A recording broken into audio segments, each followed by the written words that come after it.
Hi everyone. This is our second lecture on project management. I hope you are feeling well. On a personal note, my wife is giving birth on 2 Tuesdays from now, Tuesday 21st. So my response might be a bit slower around those weeks. Hopefully things will get into a steady state soon afterwards. Thank you for making it online today and helping me in this regard. Thank you for your messages. So last time we talked about, was there something that we didn't cover? Was a part of our slides we didn't cover? Let me check. Did we complete the topic on project definition?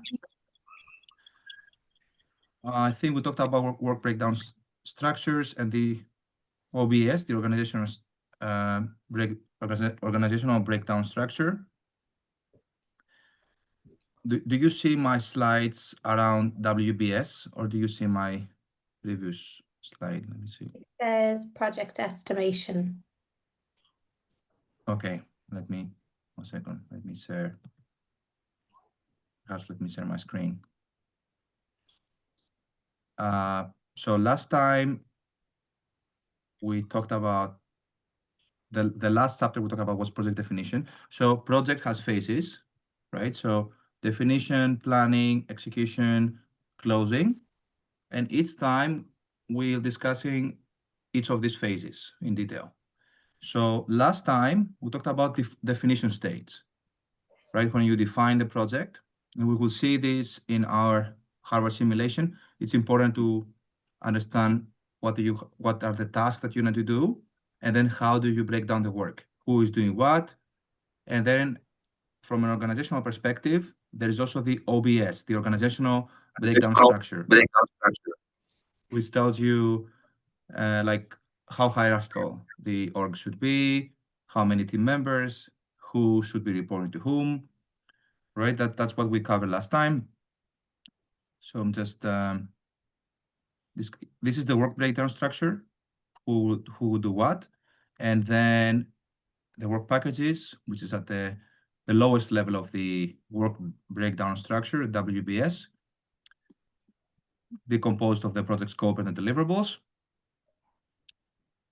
And we discussed this WBS example. We're building a prototype of a tablet. And as you see here, there's a hardware, there's a CPU, and there are other items. Below hardware, we have frame, cameras, speakers, antenna. And then we have the WP. There's one work package under frame, 4 work packages under cameras. So these are the deliverables, okay? So this is the WBS, but on top of the WBS, we have the OBS, organizational breakdown structure. By the way, it's recorded, right? I think I pressed recording. Yeah, we got the notification. Okay. That's recording, yeah. Thank you. That's great. I'll share the recording with you afterwards. So so after building the WBS, you need to integrate it with the organization, meaning who would do which part of the work. And as we discussed last time, there are several structures, several ways that OBS can enter the picture. Okay, what we will do now is we'll discuss estimation, project estimation. So that's definition. So the next phase is project estimation. Okay.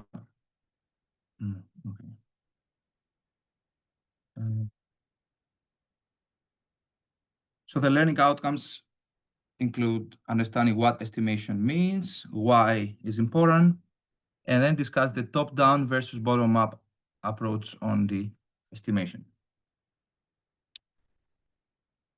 Okay, so this corresponds to chapter 5 from our book.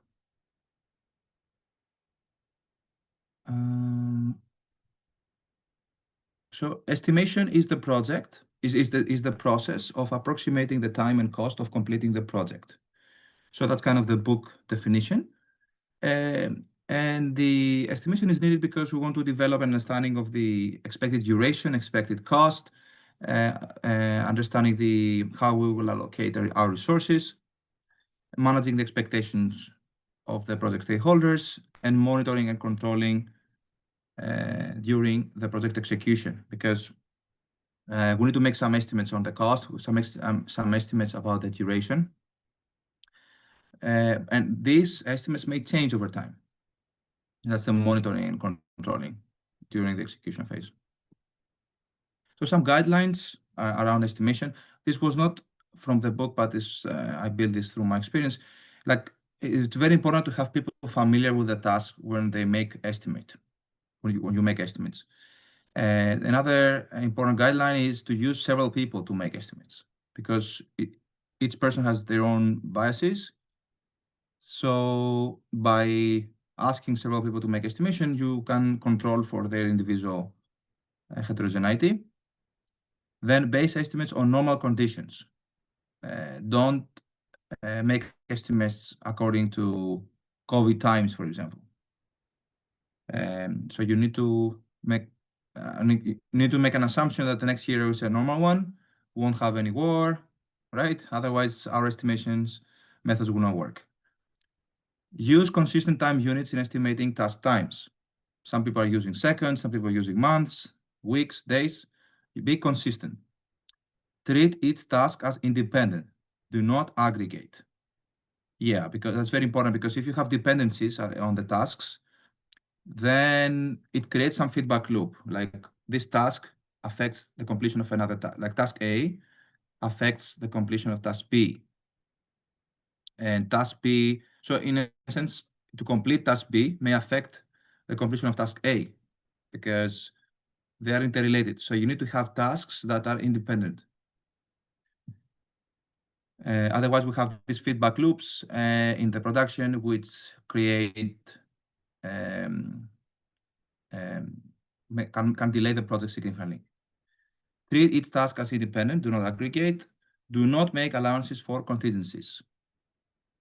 I would disagree a little bit, because we will discuss risk management later on, which in some sense says, if this happens, we have a plan, we do this. If something else happens, our plan says we do something else. This is the kind of contingencies that we would like to allow for. Here, what this means, do make allowance for contingencies, like always have a plan for something, always be able to execute under any circumstances. And finally, add a risk assessment to avoid surprises to stakeholders. Yes, we will discuss risk management, risk assessment today. And this is very important, so that you don't have surprises. So that's, think a little bit about how uncertainty will impact your project, and have a plan for it, so that you know what you will do, even if things are very different than what you have originally planned for. So that's the key, and one of the key reasons why we do risk management. Okay. Any questions? Anything you'd like to share? The contingencies thing, like that confuses me, because I would have thought in a project you need to have a backup. Is contingency different from a backup, or? Yeah, I should probably it's confusing for me as well. I don't know why I wrote this. I agree. Yeah, thank you for no, contingency means, yeah, it's related to risk management. So if this happens, we do this. If something else happens, we do something else. So you need to have these contingencies in some sense. Okay. So do not make allowance for contingency. What I mean is, do not say I will do things differently on the spot. Have a plan already of what you will do. Yeah. Like, if you plan this to cost like 10 euros, don't say, oh, in this case, okay, I will make it 15 euros. Yeah, because it This is a affects contingency. other elements. Yeah. That's what I meant initially. Okay, thanks. Sorry for this is not very clear. I agree. So types of estimates, we have the top-down estimates and the bottom-up, and it's not always clear what approach we should use when we make estimation. So the top-down are usually derived from someone who has experience or someone who has information to determine the project duration and the total cost. So like the top managers who have little knowledge of the processes used to complete the project. There's also a very different kind of estimation, which is the bottom-up. The bottom-up is estimating time and cost at the WP level, the work package level. So you start from the work packages, and then you try to go up and try to estimate associated time and cost estimates to the project level. Okay, so the big question is, when do we do which of them, and whether there are any trade-offs. So for example, when the condition is strategic decision making, what do you think we should do? Should we go for a top-down approach or a bottom-up approach? Who should do the estimations if we are strategic decision making? I would have said top down just because the oversight and stuff. Top-down estimation. Yes. Cost and time, when cost and time are important. No. Well, I have the if I press next, I think we'll have the solutions. I'd say Well, the Mhm. cost is obvious. Yeah. So The because cost at the bottom, people have Mm. better ways to infer the cost and the time involved. When there's high uncertainty, we should trust the kind of top people because they have better information. When it's an internal small project, I don't know, like the book says top down. So here it's a bit tricky. When it's a fixed price contract, we go for the bottom up approach because it's better to it's important to know the cost and the time more accurately. The price will not matter that much. It's fixed. When the customer wants details, we need to be closer to the work package level. And when the scope is unstable, definitely a top-down estimation is needed because the top people have better information to deal with this unstable scope or can better handle the consequences of things not going as planned. So what's the process of estimating project? You make some rough top-down estimates. You develop the work breakdown structure, and you make bottom-up estimates now, and then you hope that you can meet in the middle. Like you start from the top, you start from the bottom, and try to reconcile the differences. So you develop schedules and budgets and reconcile differences between the top-down and bottom-up estimates. This is kind of the usual approach. And here is what I mentioned earlier, that you need to have people familiar with the tasks, have several people make estimations. Another thing that is missing here, I would like to add, is when you make estimations, you need to know the incentives of those people who make estimations. Let me give you an example. In a supply chain setting, if you ask marketing people to so what I mean is marketing people have incentive to grow the market, to grow the business. Like, so they're just about sales, for example, right? So they are not, so their incentive is to underestimate the cost of the product we're making and overestimate the market size, like the expected market size. So that's kind of their incentive, because that way they can claim that they had much more impact than they actually do.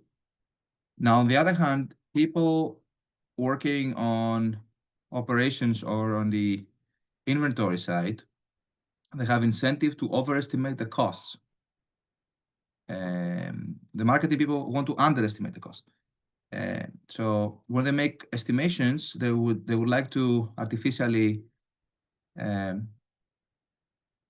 overstate those related costs, like inventory holding cost or reduction cost, etc., so that if things go not as planned, they are secured. So they can claim that they're actually the cost to developing the product have actually come down under my leadership. So that's important for the person who is supervising all this to know that who is making estimations is related to their own incentives, not necessarily. Maybe I'm not familiar with the task, but my incentive is to overstate some kind of costs or some kind of durations, and also it's important to what kind of other projects I'm working on. And perhaps I am not able to do, I'm overstating the duration because I want to complete both projects. So that's something that is missing from the picture. Anything else that is missing from this picture, like when you make estimation? Anything else that you guys would like to add here? You may type it or you may use your mic. Anything works for me.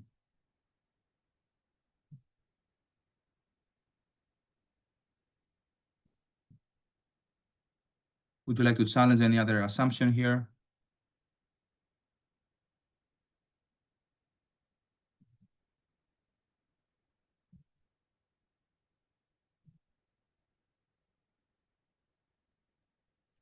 I feel like they're all something I would say like that are relevant to it. I can't think of anything outside of those.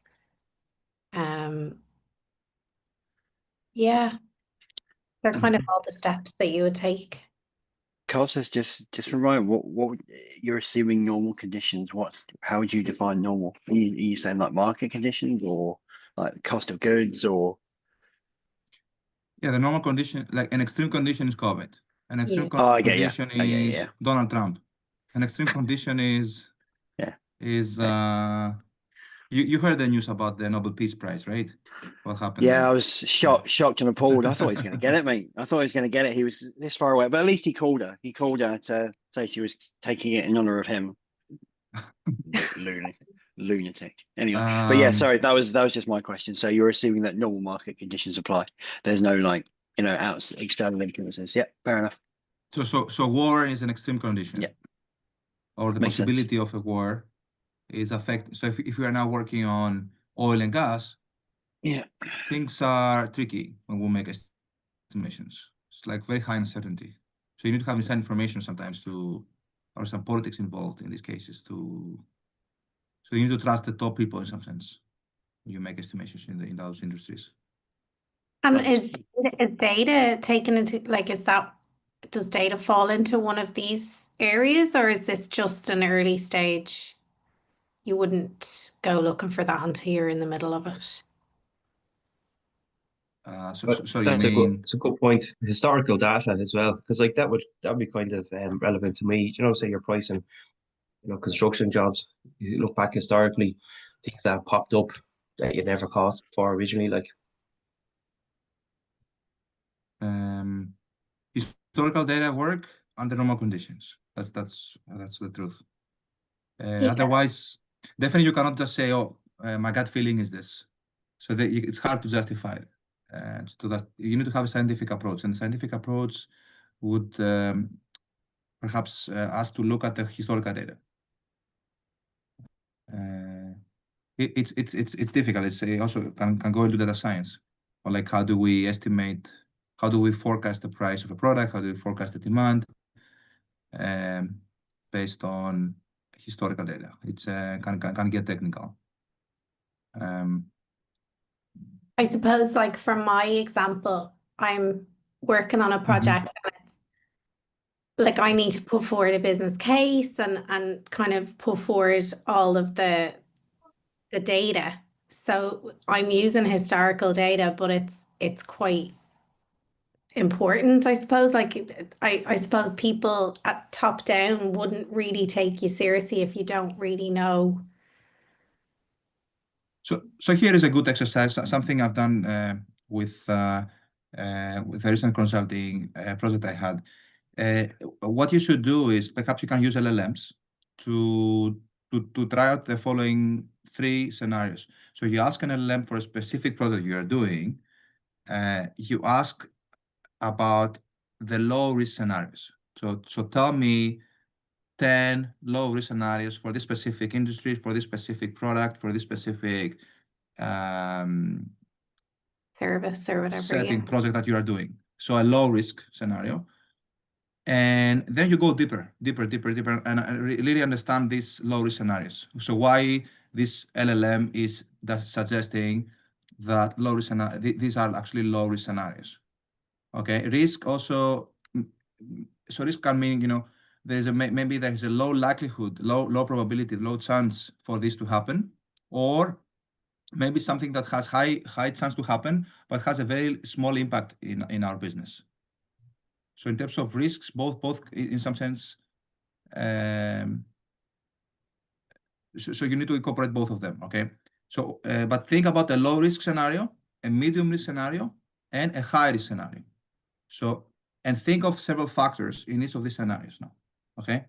Using LLMs and prompting can potentially help you, Cleona, right? So in our times now. And then think about estimations in each of these cases. So what you can say to your manager is, for the low and the medium uncertainties or risks, our estimations are robust. Robust means we will not change our estimations, even if we're moving from the lower scenario to the medium risk scenario.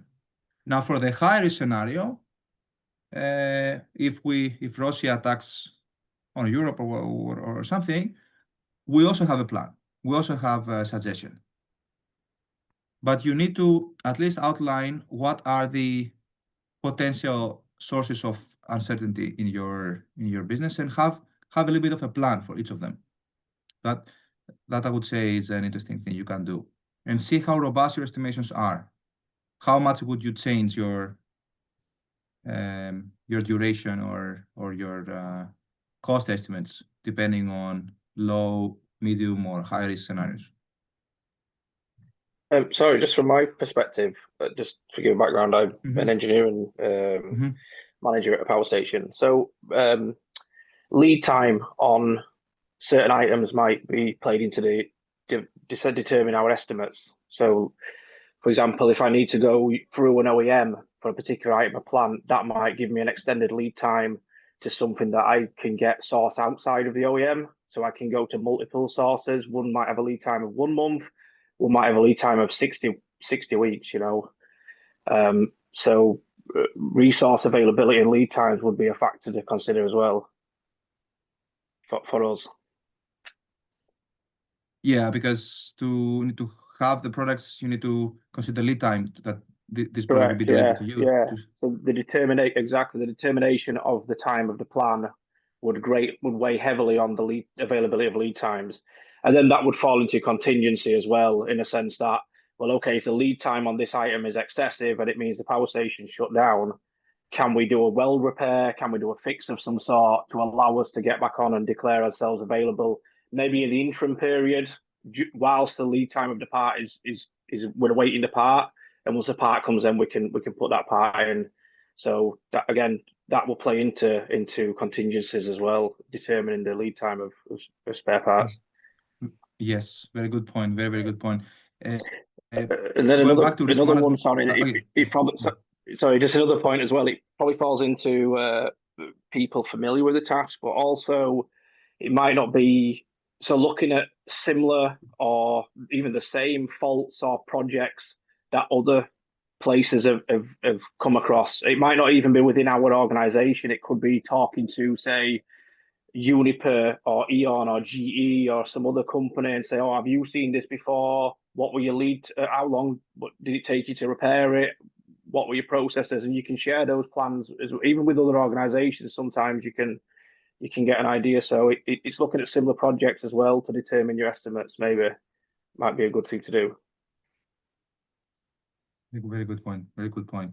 What's your last name? Just because I'm also tracking who is sorry, it's Richard Burden, Burden. Okay. Yes. Okay. Thank you. Just taking note. Thank you. So everyone who's contributing, there's this little incentive for you guys, 10%. Don't forget about this, and also don't forget that in our last lecture next time, the class will decide who should we award for the person who you learned the most among your peers. So this will be for incentive to always have in mind to share your points, anything that's not clear, anything that is related to your experience and you'd like to share with the others, because you have many things to share and learn from each other. This is our objective. Yeah, so all these topics are related to risk management, I would say. And this is something that we will discuss extensively in the next slides. Anything else on estimation? So here are some factors influencing the quality of the estimates, like the planning horizon. If you're planning for 1 month versus 1 year, the uncertainty will be very, very different. Right? The project duration itself also, if it's a short duration versus long duration, people, the people involved, their incentives, their backgrounds, their technical background, how familiar they are with the task, the project structure organization. This will affect the estimation because if each org, if the project crosses several orgs, then each of them have different incentives. And again, incentives to perform will affect the quality of the estimates. The org culture, how risky, risk averse, or risk loving the organization is. Other non-project factors also affecting. We'll see, we will need to make some estimations in the Harvard simulation, I believe. So perhaps we will see this more in a hands-on way, if I remember correctly, but you will be forming teams for Harvard simulation. Perhaps this is something we could discuss next. And the level of detail in estimations is different for different levels of management. The level of detail in the work breakdown structure varies with the complexity of the project. So if it's a very complex project, we need to discuss several cases. Excessive detail is costly, but insufficient detail is also costly. So if you have a lot of detail, it fosters a focus on the departmental outcomes. It creates unproductive paperwork. But if you don't have enough detail, you may lose focus on your goals, and you may waste a lot of effort on non-essential activities. Yeah, that's what I have on project estimation. I'd like to continue with to check if all of you have subscribed for Harvard simulation and form groups, and then we'll take a bit of a break and we'll continue with the next chapters. Kostas, can I just make one question? Yes. DP, okay. Just make sure that you have your names so that I track. So it's then CDP. Yeah. So my line of work is related to government institution, and when we have to do like some events, so my field is to promote Portugal here in Ireland. And we have to do several events where we have both importers, exporters, or companies that can invest into Portugal. And to do these events, we always have to make an estimation of the cost of the events and the cost of what we have to do in order for it to go well. The thing is, sometimes things don't go to plan. I mean, obviously, because we may have not considered factors that are external, but this to say that our price estimation or what we are going to spend, we always put a little extra just for things that may happen. My question is, since our estimation or our costs are so rigid that sometimes even it can go above that price estimation, how would you proceed in these fields? Because I cannot just give them, look, we need 3,000 euros, but if something happens, we need an extra 3,000 euros. I cannot say it to them.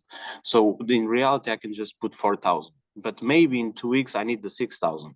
So how would you proceed in this more strict financial terms or financial estimation costs? Very good point. I'll share my views here, but also if anyone wants to contribute, also happy to do so, because it's a very, very important topic. So the situation is that what Daniel described is like you need to have a very strict, you need to submit a very strict estimation, but at the same time, so that goes back to my case, like don't allow a lot of contingencies, but at the same time you need to allow contingencies, and perhaps you overstate your estimations, so that you, in case things don't go as planned, and more often than not they don't go as planned, to be covered and you have budget to run your organization. So in my view, the budget itself is a soft constraint. It may look like a hard constraint, but in my view, it is a soft constraint, because if the project scope, as you work on the project, is the project scope has increased a lot more, you can always push and ask for more money, or you can always ask for the project to be extended, the duration to be extended. So you need this sometimes you need to have in mind. And then it's important to audit the risk of your project, and do this frequently. So before you start, outline, as I say, the low risk, medium risk, and high risk scenario is a good way to think of all the several factors that may affect your estimations. And then you can try to assign probabilities. How likely is this medium risk, low risk? But what are the risk factors? What are the key uncertainties that are affecting the completion of our project? Okay, so then assess the likelihood of each of them happening, and take this into account when you make the estimations. So if you want to be extremely precise, you will always be wrong. But the question is, will you be wrong on the positive side or on the negative side? Right? So if you ask several people to make estimation, if you look at the past data on similar cases to make estimations, if you ask LLM to know several key risk factors, I would say to a large extent you are kind of robust to changes when you do it this way, because ideally you'd like to make to have an interval. So my cost estimates are between this and this, which will cover 95% of the cases. This will be like the more scientific way, and hopefully this interval is not too long. It's not very long, right? So it's relatively close to your suggested budget estimate. Thank you. Anyone else would like to add anything here? It's very important. Richard? Yeah, I would also add to that, just something we would do is maybe at each critical interval or critical stage throughout the process, we would be re-risk assessing, because those likelihoods could change, and then that might be a reason you might need to take more money or extend your period of time. So the risk assessment would be ongoing throughout the process. New risk could be brought in, or the risk could change the likelihood.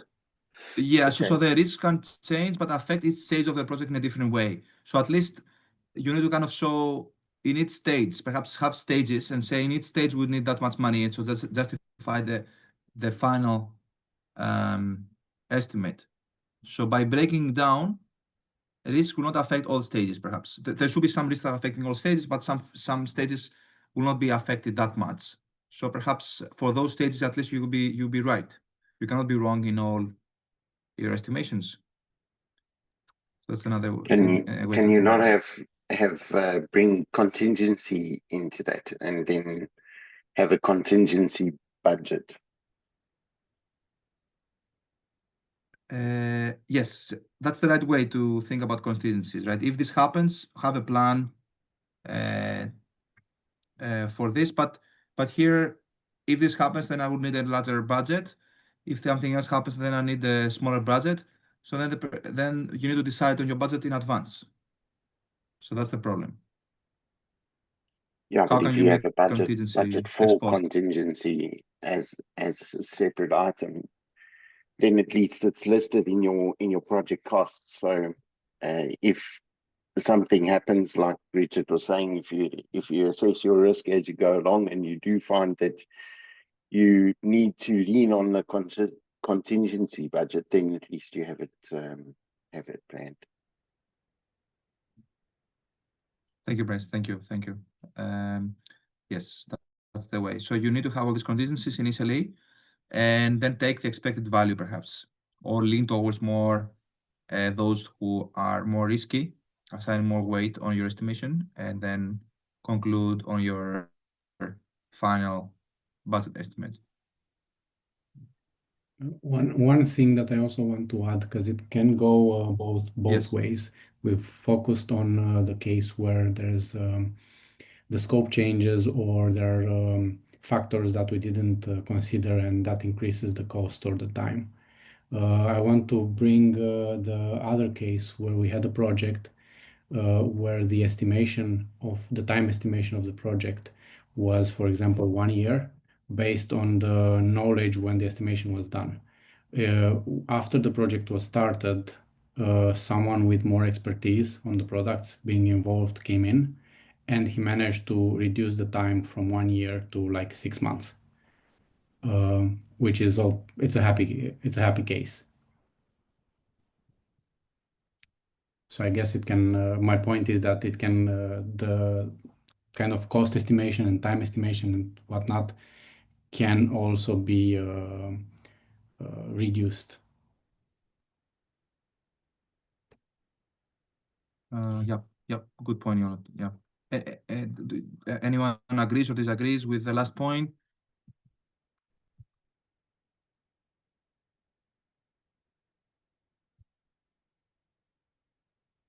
How long should you take to do the estimation?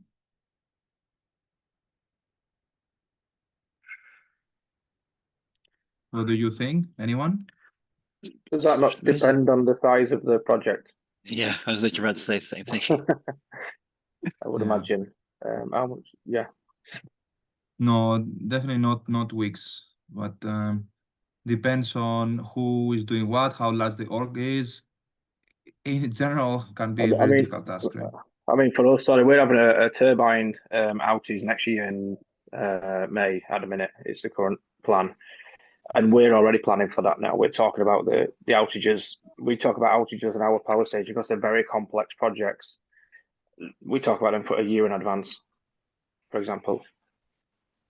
You know, and they consistently change. We're doing risk assessments all the time. We have meetings once a month at the moment. Well, only once a month at the moment, but still, the point being that how long's a piece of string? It depends on the size of your project, I would imagine.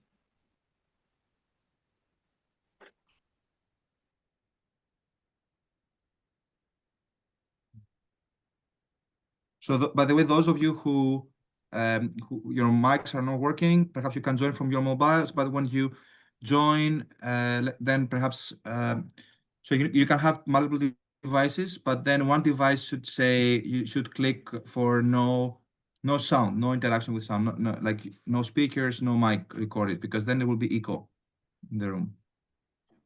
Or you Can turn I just off the say mic. one more thing? Yeah. So on one of these events, for example, that I had to do related to work, our counterpart, they said that I mean they were Norwegian, so Norwegians tend to be extremely like organized, and their ways of doing this project was to actually going backwards, in the sense of, okay, so what is our goal? Is to have 50 people on this presentation. In order for this to happen, then what do we have to do? And then they just go backwards, like, okay, then we need a venue, and then we need to invite people, and then like step by step, but actually backwards. And what I realized is that it makes you become even more aware of the things that you have to do for stuff to actually happen. And for me, that was really helpful. Instead of thinking, okay, the first step is this, and then the second step is this, third step, and so forth, is actually to go, then, okay, the 20th step is this one, 19, 18, 17, and what we have to do in order to do it. So I don't know if it's considered as like a project management technique, but I did see that it was extremely beneficial to think on the other end and what do we have to do in order for it to happen. Yeah, so these people are probably very organized and have follow some kind of procedures to do all these estimations. So that's why there are these certifications on project management to tell you more details about how specifically we do things within project management.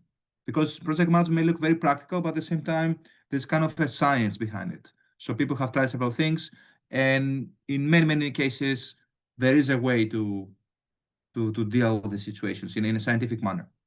So that's the point of the discussion. It's not like you just close your eyes. That's why I'm saying don't allow contingencies.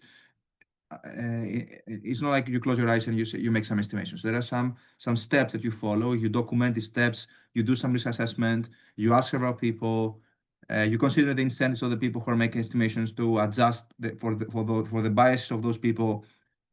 Right. So if Daniil expects a lot of uncertainty, he overestimates his estimates, and then the people who are giving you the budget may have to think also, if they are overestimating, perhaps I'm giving them less money because they're always overestimating, or they may give even more money because they think you have still underestimated. But there is a scientific way, some methods to follow, some steps to follow in making estimations, depending on the complexity of the project, depending on the setting and the industry. But being organized, yeah, it helps. So what I would like to thank you. That's a very productive discussion. I'd like to continue with looking at the way you have formed groups at the Harvard simulation. For those of you who are not online, hopefully you have also signed in on Harvard. So let me share my screen. Let me check the. Let me open a new window. Yeah.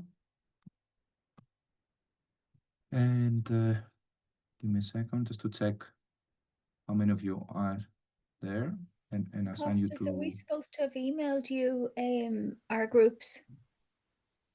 No. I'll do it now. I'll do it now. Do you see my screen? I think so. Yeah, we can see that. Yeah.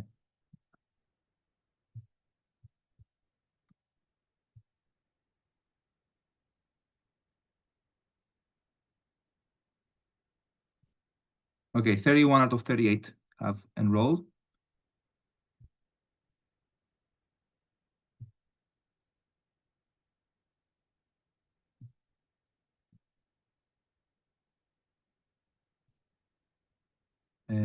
One second.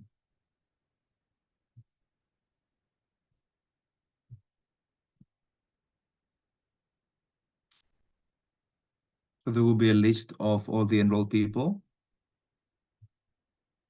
So for those of you who are not enrolled, I will not be able to assign you to groups now.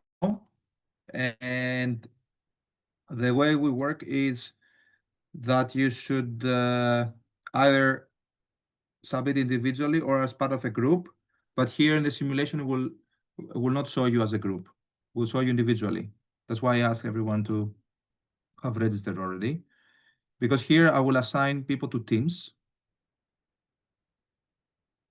Please start a new user run and enable this page. Okay. Set up a new user run. Okay, Sorry. you can play it scenario. Excuse me? It's just that when I try to sign in, it says simulation is closed. Welcome to the project management simulation scope, resources, and schedule. Please wait for your instructor to open the simulation. Sure.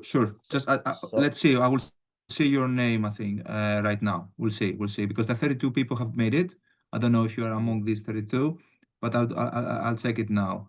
Manage users and teams. All I want is for you to have been able to sign in or something. We'll see. We'll do a test run anyways. Manage users and teams. So do we see your name here? What's your I'm Hisham Madi. Madi. Yeah. Madi. Yes, I see you. You see? That's great. That's fine. Okay. Why there are two Thank you. Madis? No, one Madi. No, just me. Yeah. Yeah. So what we want is, I want you to tell me, just type on the chat with whom, like starting by the first person, like Deidre. I will assign you to team 1. Who else should be within team 1? Just type right now so that I do it on the spot. That's the faster way to do it. So Deidre is team 1. Who else is with Deidre?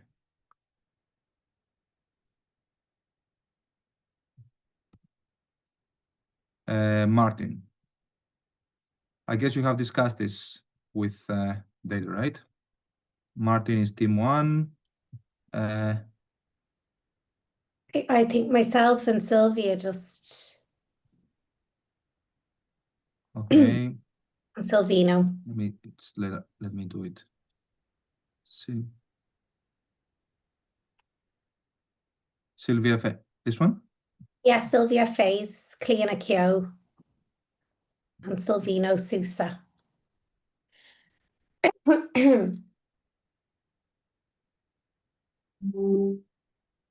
Okay, so just tell me team 1, who else? You see down there, Sylvain Souza.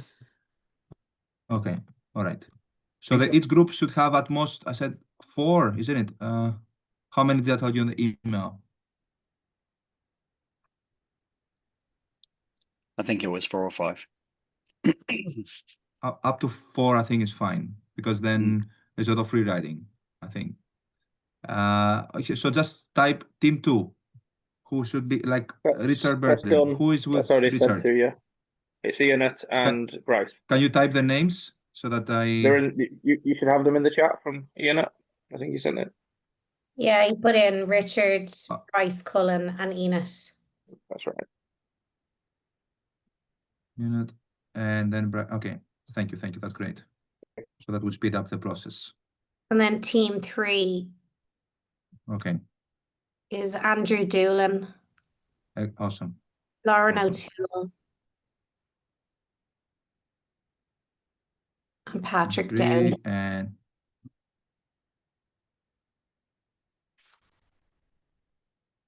all right.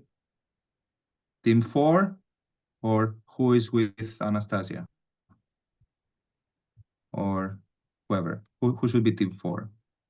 They haven't put it in yet. You can assign it yourself if you want. No, I'll let them individually, but then the thing is, if they have already subscribed, or that we will know their teams, they would be able to see their team performance. Otherwise, they won't be able to see. If we start the simulation, we cannot stop it, because then the scores that people have already performed will be lost. So that's why it's critical to. If we go Yeah, ahead Alexandra and put in doesn't have a team yet. that are already written up in the chat, and then anybody who's left, they can assign themselves to groups, perhaps. They cannot assign. Yes, they will assign, but in some sense outside the simulation. Like the simulation, I will have to assign them now, but then they would have to. So here's how it will work. How this works. If you are assigning a team, then if you are sitting together with your laptops and you play the simulation, one team member that is playing will be playing, and the rest screen will be frozen. So you won't be able to interact at the same time, but you will be able to discuss and say, okay, let's do this, let's do that. Yeah. If you are individually, perhaps you gather together and you say we are a team, but let's say only this person will be submitting. And then in the end, you will submit a Google form and say, this and this and these people were in the same team. And this is this is our team score, because otherwise we will not know the team score. Do you want to go ahead and do teams from who's already in the meeting chat? Yes, Yeah. please. So there's Rachel says, anyone else who is here, please, if you have the time now or during the break, I won't start the simulation now, but perhaps it would be nice to have all the groups formed and make sure everyone is signed up. We're so Ian that Will, Rachel yeah. Foley, and Daniel Pinto. Yeah. So this will be team 4, isn't it? Or team 4. Thank you. Okay.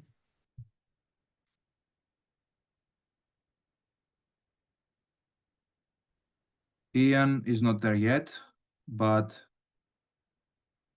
ask him to sign up, to enroll. Is among the 6 people who have not enrolled yet.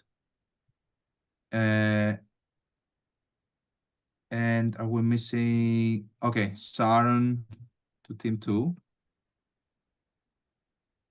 Okay, so it doesn't matter to know the number of your team. All it matters is to know the team members.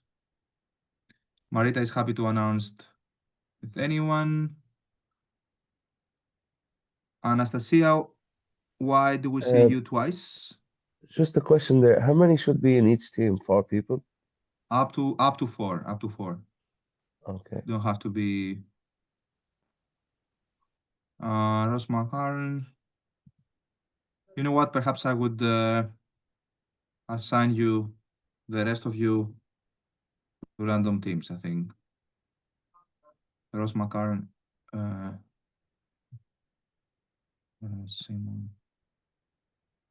Simon Karen, I don't see you.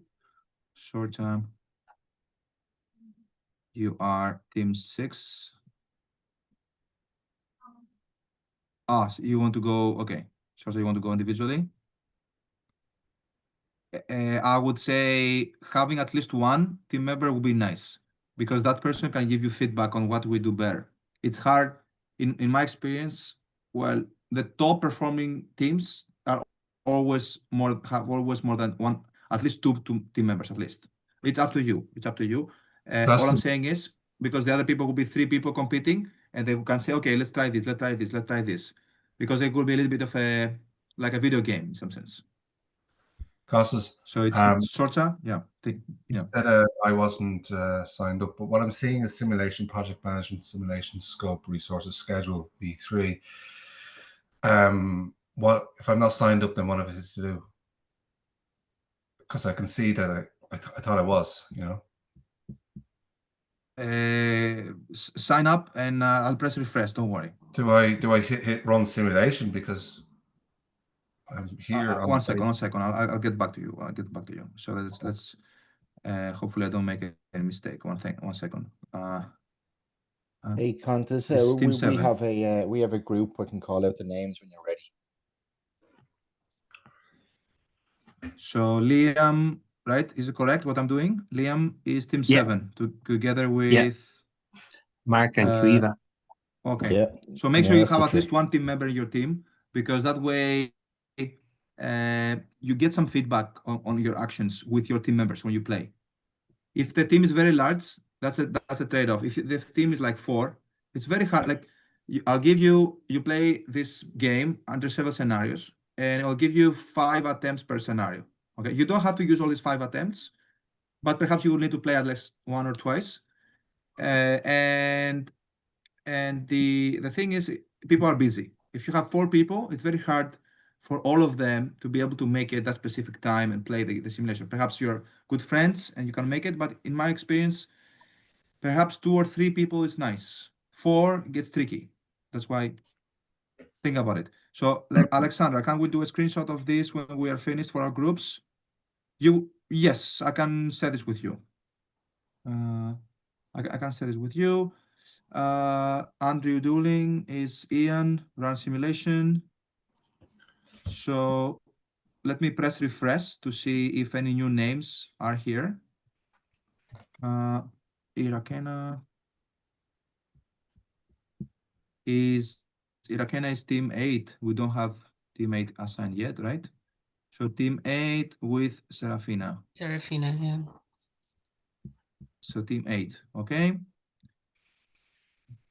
Marita is fine with anyone. Perhaps I will assign you to together with Anastasia, if you don't mind. And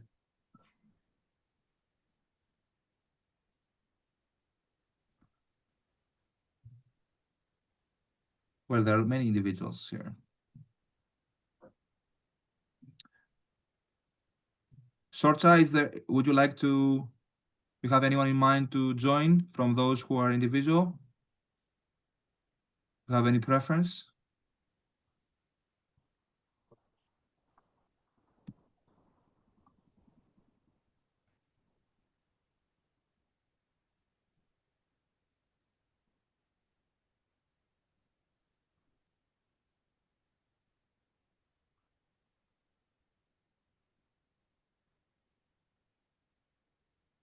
So we can think about it, like those individuals. It's nice to have at least teams of 2. Okay.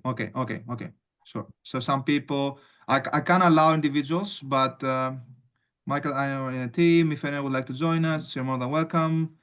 He says Hisam. Yes, that's the spirit. You can also send on your WhatsApp group, and I'll let you think about it for the rest of this class. And towards the end of the class, we'll have some time to play the simulation a little bit to help you. Okay. We are not, so there are 35 registered users. So you see, if you register now, I will be able to assign you. Can you assign me I'll show and you Michael, please? Okay, here's some. Me and Michael, yeah. Which team are you? Do we have anyone team 9 already? Yes. So I'll make you team 10. Okay, Michael. You have Ian Doyle there as individual. Could you put him in team 4, please? Yes, I'll do that. Tell me your name again.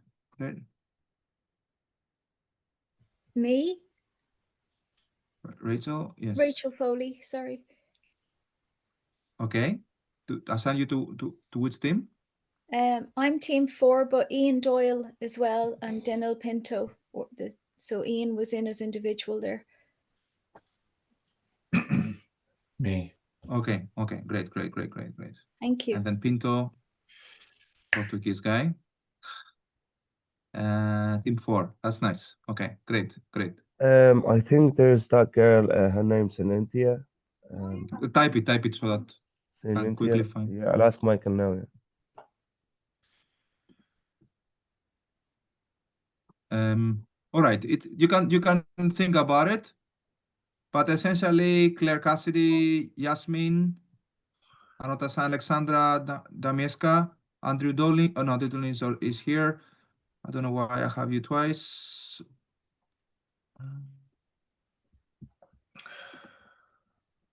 Yeah. Aaron Kelly, Susanna, Sharon. These are individuals. Katerina. Right. So either go individually or as a team. You can still do individually, but it's nicer. You learn much more if you are part of a team, I would say. Okay. I can accommodate anything, especially those of you. Some of you have some personal issues. I'm happy to help you and support you. Okay. Let's take a short break, like 5 minutes break. And after the break, we continue with a bit of an exercise on finding the project duration, etc. And I'll come back to the Harvard simulation in a bit as well. Okay. Thank you. See you in a bit. Thank you. Thanks. Thank you.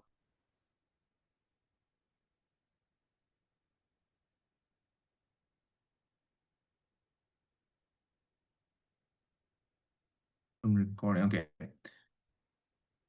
Do you see my screen? I think so, right? And I'm also recording.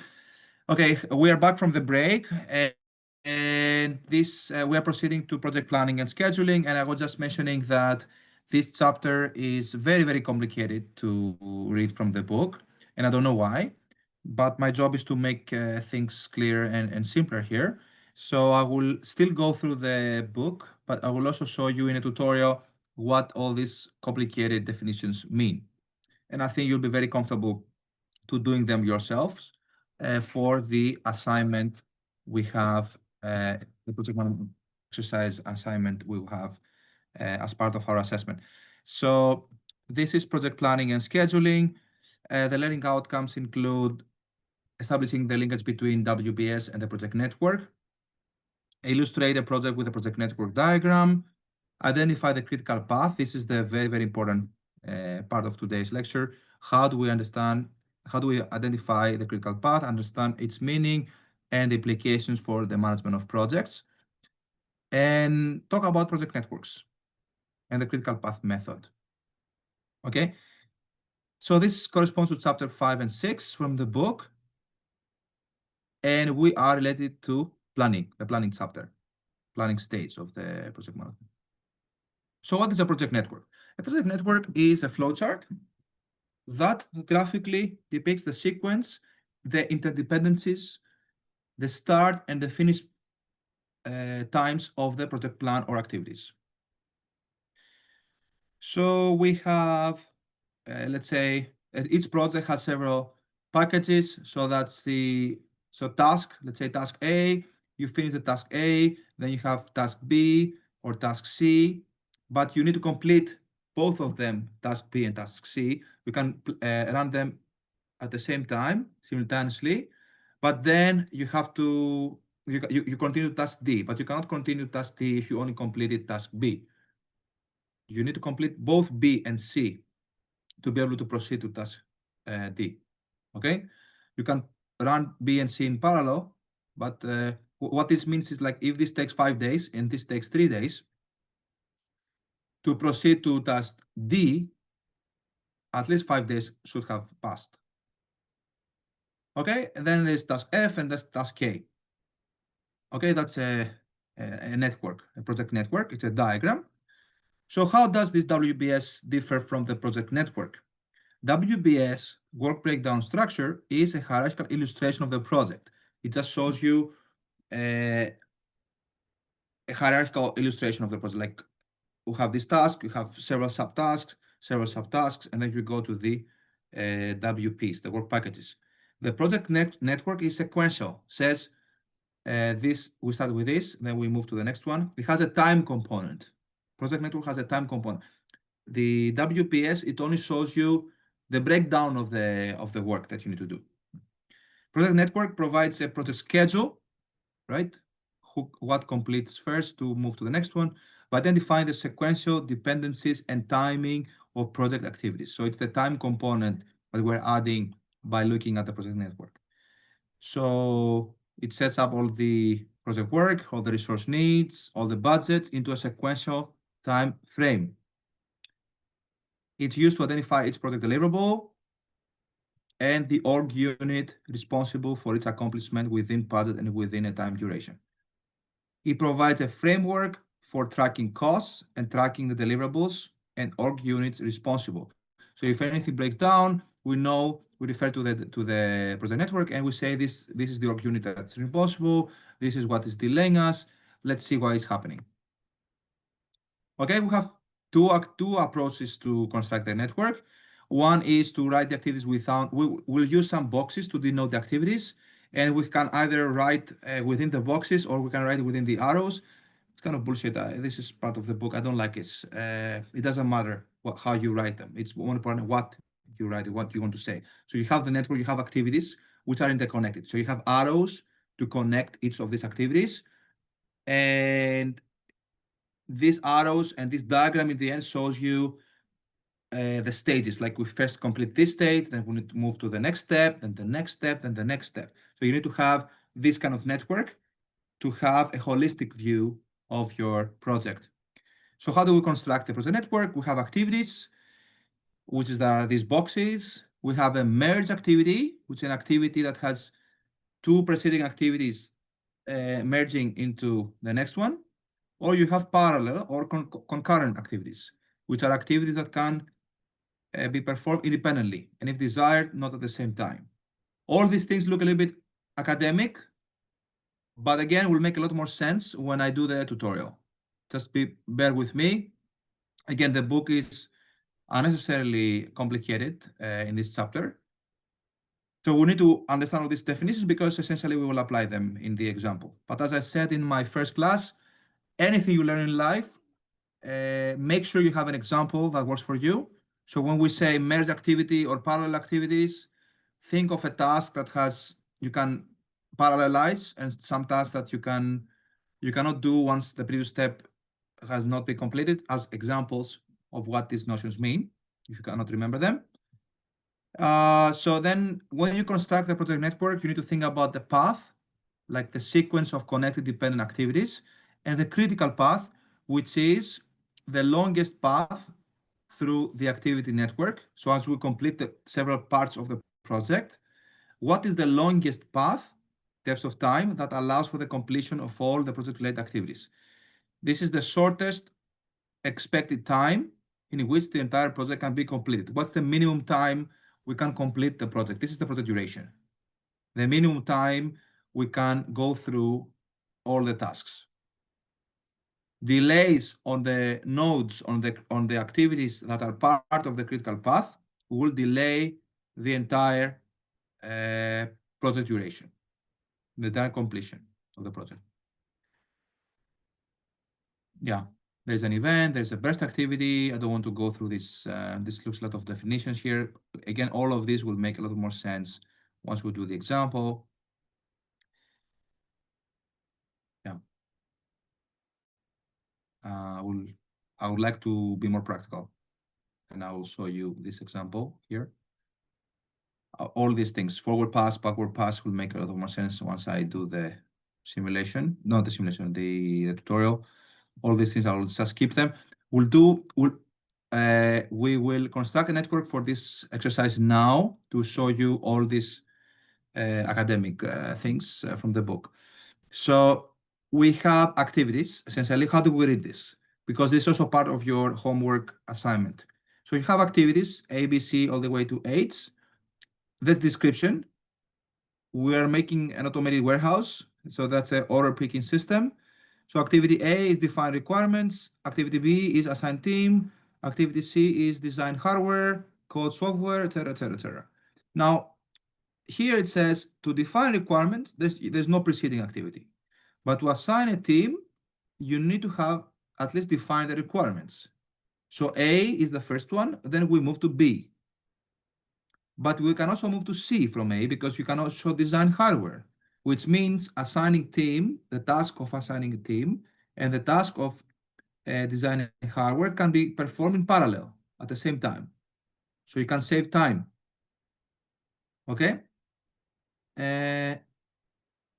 Yeah, so this gives you, I'll do this to the tutorial to show you a map of the process of the project.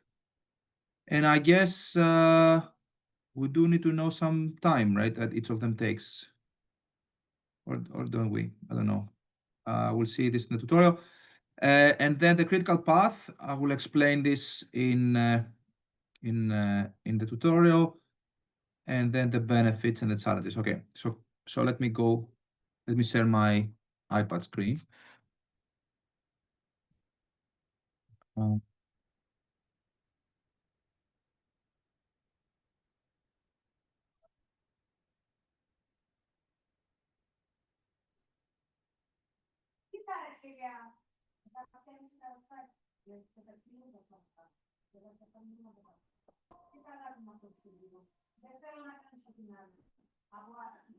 Okay, these are the times for the duration of each task, essentially, that I was telling you before. So we have to, we have this project.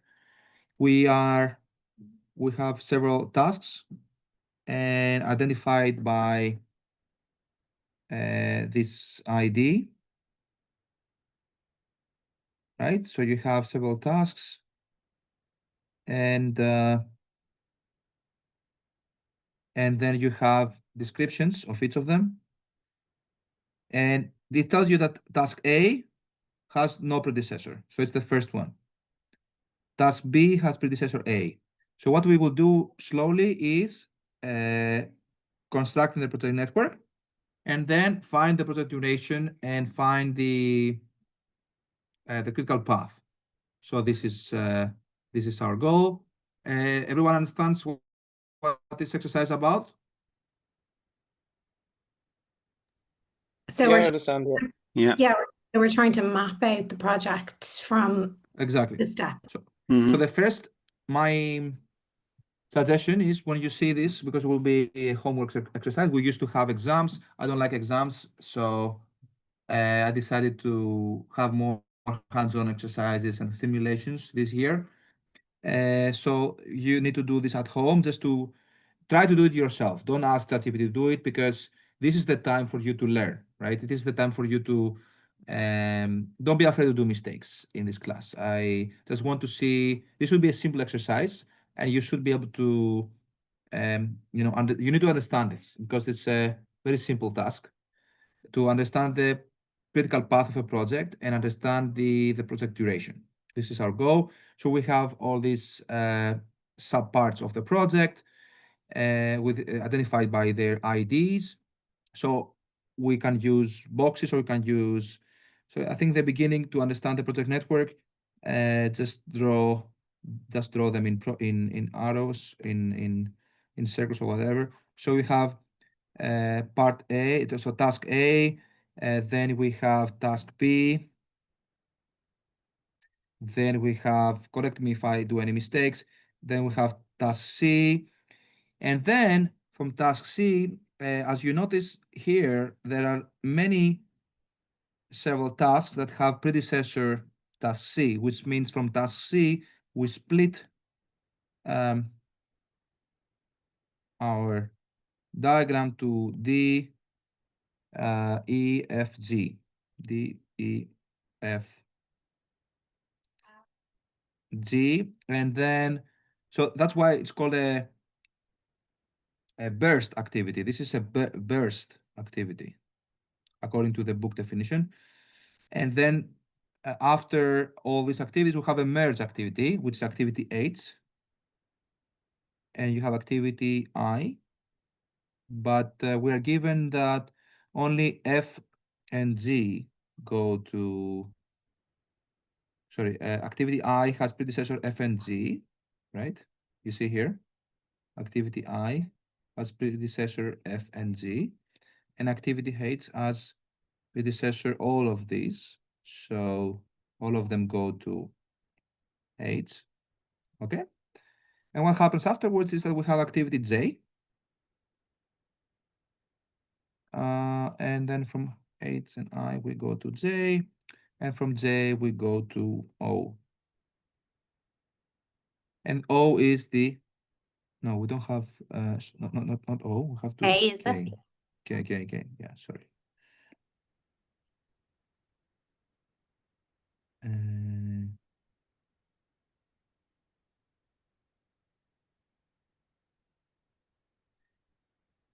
Okay, now we're also given the time for each of them. So we need to use this information. So that's a project network, strictly speaking.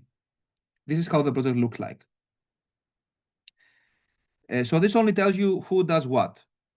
Now we want to incorporate the duration, and what we will do is we are building these little boxes. So at home, you can either, for this part of assignment, you can either use it and write it on a piece of paper and take a screenshot and share the screenshot with me, or you can do it in Word only once and then repeat this figure. So you can have like something like this, which is this kind of box. We need to repeat this for every activity. So that's activity A, and then we have the same kind of box for activity B. Then we have activity C.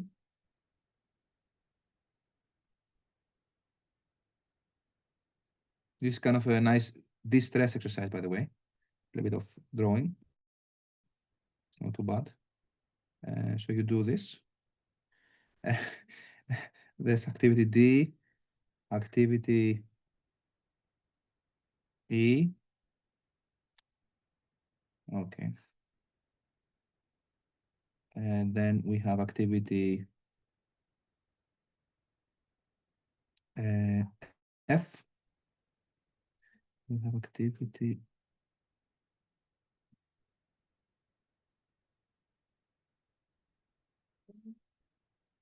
G, and all these go to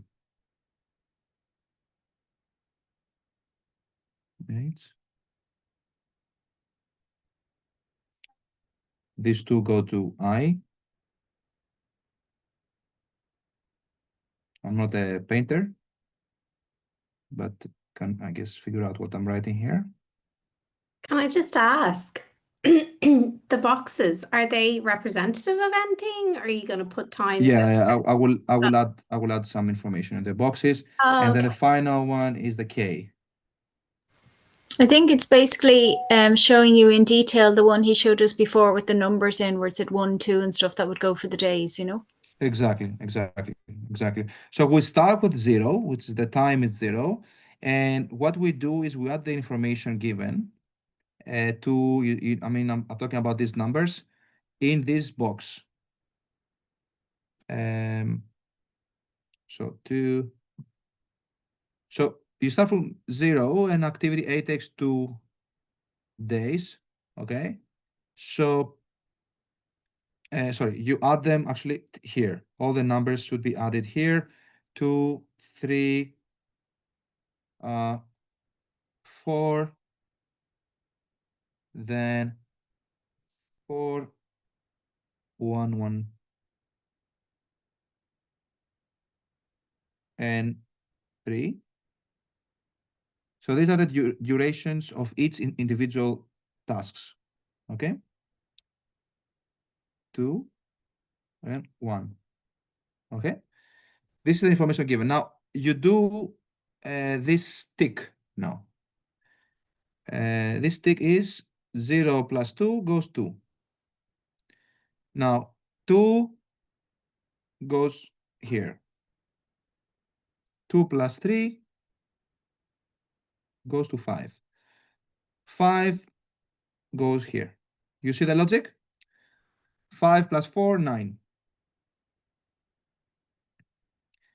So 9 is written here. It's like a Sudoku. Yeah. So now, if I do any mistakes, let me know. You're on your own here, Costas. So I'm not gonna lie. I will not spy. No, I did a mistake on purpose to see if anyone's following. Box E should be 10. Yeah. I did it on purpose. 9 plus 1 is 10. So I should write 10 here. Okay. Just what this means, like the previous project, you finish at 9. This one takes 1 day to finish. So you need to write 10 for the day that you will finish the. You see what I mean? 9 plus 1, 10. Yeah. Okay. 9 plus 3, 12. Okay, now what's happening is the next activity, activity 8, is a merge activity. What does this mean is you need to have completed all D, E, F, and G to move to 8. So at what day would you start working on 8 intuitively? 40. So you're adding those together and getting 45, is it? Put into H? No. Or no, you're just adding the D and E No. together. The maximum. You add the maximum. The critical path for You that add the section. maximum. So Good that you would tried add it. the 13? Yes. Because intuitively you need to have finished. It's like cooking. Like you have to, I don't know what you are cooking. You're cooking a soup. You have to cut the carrots. You have to prepare the chicken. You can do this individually, but you need to finish everything to be able to throw them into to boil them, right? So, yeah. So you add the maximum here. Is You that cannot because move they're all being otherwise. run simultaneously? Yes, and they are all needed to proceed to activity 8. Now, activity I has predecessors only 10 and 12, so we write 12 here. And then we do the same. 12 plus 1, 13. 13 plus 2, 15. Then, again, we have 2 activities, so we write the maximum of them. You need to have completed both of them to proceed to activity J.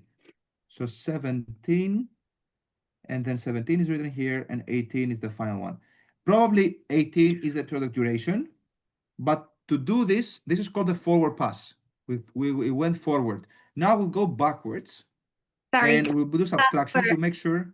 Where did 18 come from? Was that Excuse last me? one 17 plus 2 and being 19? Or that's a 1? That's a 1. Yeah, Oh. apologies. Okay. Yeah, So I understand because this the last one, you see, is 1. Yeah.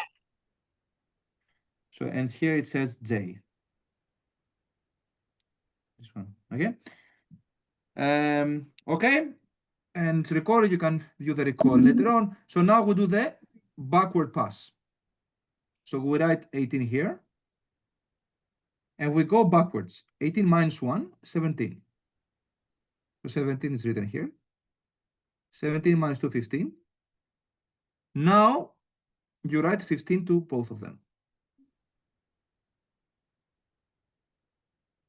14 and 13. Now you write the minimum of 13 and 14. Sorry, just in box I, is that 15 minus 1? Should that? Yes. Yeah. But it says 12 just at the top.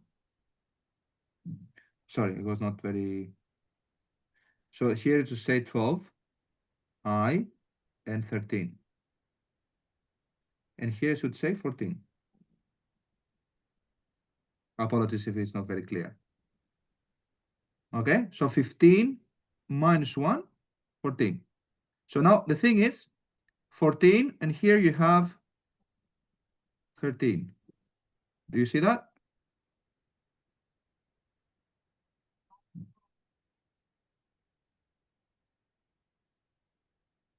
But this is 15. Okay, so now we have 13 and we have 14. What do we write here? 13. Who can tell me? The minimum number. Exactly. Is it Anastasia? Or I didn't see your. Rachel.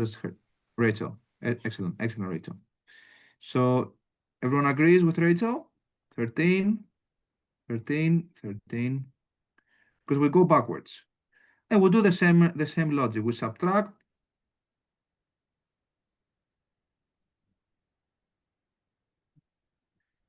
Now, again, we take the minimum. 9, 12, 12, and 10.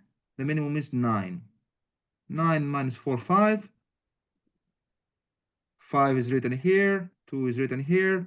2 is written here. And we are at 0. Great. So this means we did it correctly.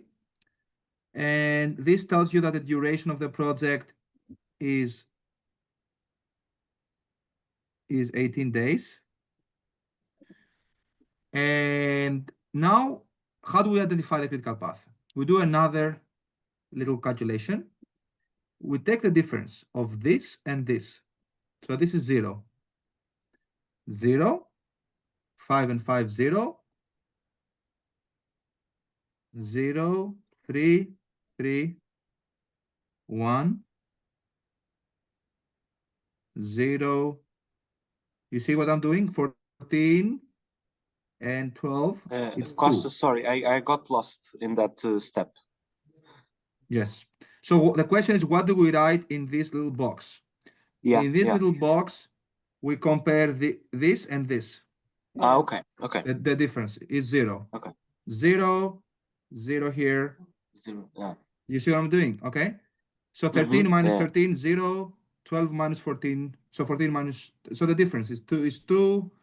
0 and 0. All those activities that have 0 belong to the critical path. So the critical path is set of activities with 0 slack. So slack is the buffer time that we have to complete the activity. So there's no buffer for activity A. We have to complete it. So that's 0. So this is part of the critical path. The critical path is all the activities that is a sort that the shortest time the sort of expected time in which the entire project can be completed is when we move across these activities. So what are these activities? Activity A, so that's the CP, what's the CP, the critical path, is activity A, then activity B, then activity C, then which one? Activity D, then activity H, then activity J, and that's activity K. So if you delay any of these activities, so for example, activity takes 2, 3, 4, 4. So let's say if the activity J now is 2 days, if you delay it to 3 days, it will delay the entire duration of the project. This is 18 days. So we know from mathematics that every project has a critical path by definition, at least one critical path. You might have two, like 2 critical paths that will give you duration 18 days. This is possible, or more than 2. Sorry, in this with case, I, yes. you wrote 2, and is it the middle bottom box? Because that's 1. Is that right? At the I. Is it the middle bottom box? Or are we looking at the middle left box? I'm confused. It's the middle left box, am I right? Oh, middle left, sorry. Costas. Okay, Yeah. my fault, thanks. Yeah, sorry. So the point is, which of these boxes have 0 in this part? This is part of the critical path. So these are the activities that belong in the critical path. And what do we mean by critical path? If we delay any of these activities on the critical path, this will delay the completion of the entire project. So if you delay activity J, which currently takes 2 days, you make it 3 days, yes, then the project will be increased by 1 more day. Sorry, because you didn't finish Costas, activity J. Yeah. Can I ask a question? With the critical path, Sure. I can see from A to H, you've done the number that corresponds with the middle bottom box, but with I, that's changed to the middle left box. Why is that?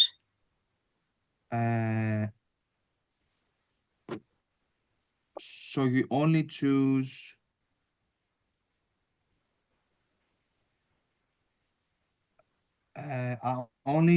are you asking about which activities are included in the critical path, or are you asking about how do like 2 corresponds with A, 2 corresponds with the bottom middle, with B 3 corresponds with the bottom middle, with C 4 corresponds with bottom middle, all the way to I, but with I the bottom middle is number 1, not number 2. So I'm wondering why that's changed.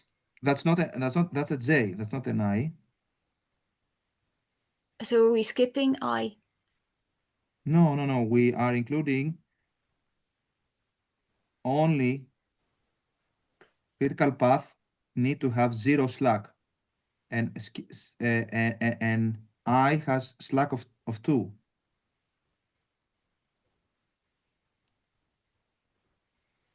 The slack is the buffer you have to complete this activity. You have 2 extra days to complete if you want to. It needs 12 days. Can you hear me? Sorry, Costa, I've been trying to. Now, Sharon, yeah. Sorry, I just don't understand where you got the 13, 10, 10, and 12. I understand everything else, but I don't know where you got those in the middle boxes. Okay, these ones? The 4 middle boxes. Yeah, I don't know how you got them. I understand everything else but that. So in every box we do the following, like a tick, okay? Like a tick. 9 plus 4, 13. Oh, okay, I get it. 9 plus 1. Okay. So, but remember the process. We first build the boxes. Then we add this number from the exercise here. Yeah, I get that now. Sorry, and then we do tick, tick, tick, tick. Then, depending on the structure, if it's a parallel activity, what we proceed is we choose the maximum. The maximum of those on top is 13 and goes here. Because the arrows dictate us who is the predecessor. Okay, it goes a little bit technical, but I believe if you look at this tutorial again, because I will share the recording with a clean mind, more relaxed, perhaps you'll be able to figure out what I'm saying. It's relatively easy. But when we do the backwards, you choose the minimum at the right point. Okay? We have the critical path. We have the steps that are belonging to the critical path. And each step, we know the duration. Now, in this exercise, the duration was deterministic. Like task A needs 2 days. Task B needs 3 days. Guess what? If there was uncertainty, we can replace the deterministic number with the expected number. Like on average, that task A needs 2 days. On average, task B needs 3 days. Okay? The same calculations will hold. The critical path will be driven by these activities. These activities are critical because are affecting the duration of the entire project. Okay, that's what you need to understand. That's a critical path, and that's a duration. And another thing we can draw here, which is quite used by project managers, is this Gantt diagram. Okay, Gantt diagram. The Gantt diagram is another way to show the duration of the project, and it looks as follows, okay? So here you write the activities, and here you write the time or the duration. So the first activity, activity A, takes 2 days, okay? Let me write down the activities A, B, C.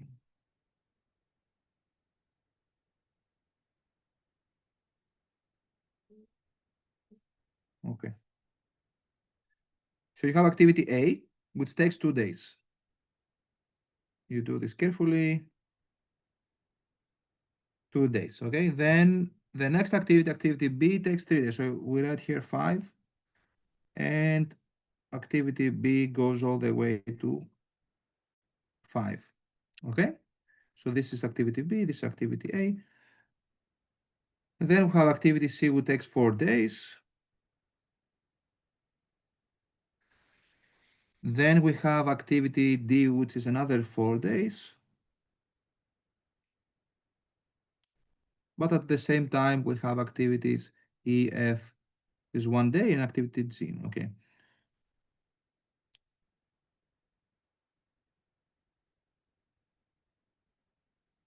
E, F, and then G is 3.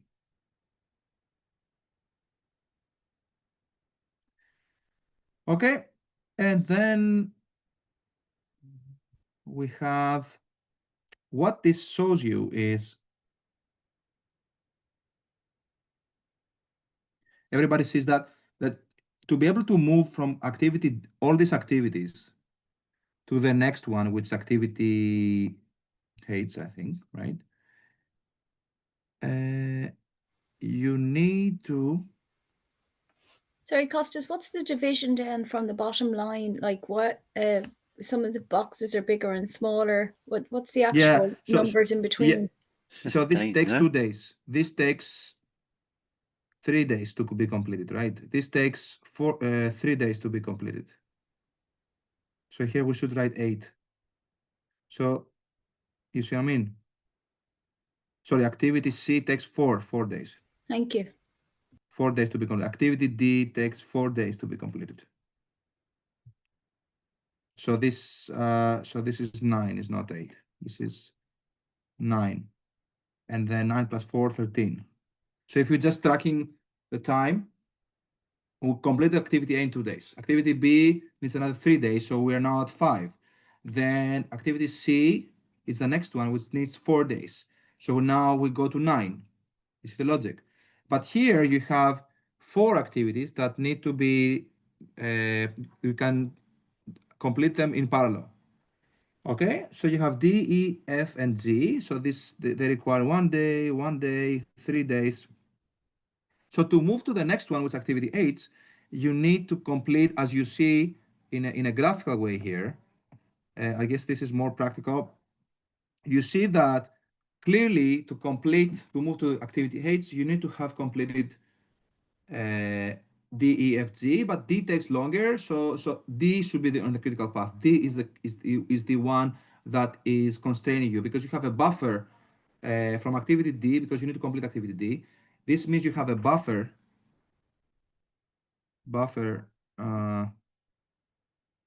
So this one is a 3 days buffer here for activity E, meaning because activity D takes 4 days and you need to complete all these 4 before you move to the next step. Even if you are delaying activity E, it's fine because you have 3 more days to complete it. You see the logic? It's like if we have a group composed for a person D, a person E, a person F, and a person G, like all of you have to do a task, but someone take longer. That person is actually constraining the group.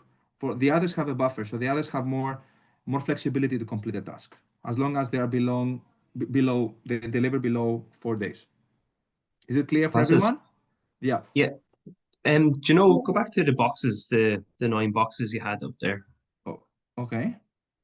Yeah, so there's nothing there under, like in the middle and the right. So those 2 are void anyway, aren't they? Say like CG there, the very bottom box you have 9, 1, 10, 3, 13, but there's nothing above there. You never fill that in there. What do you mean, like all this above? Just go to G alone, G alone. Okay. And see the way you have 9, G, 12, and under G and 12, nothing goes in them boxes at all, no? Oh, in here, you mean? Yeah. I don't know.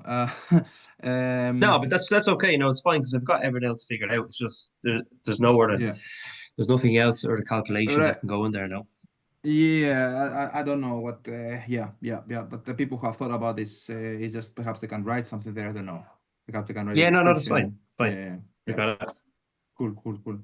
So, Costas, good point. sorry, can you explain why you skipped I in the critical path? Yes, because H and oh, I'm trying to draw here.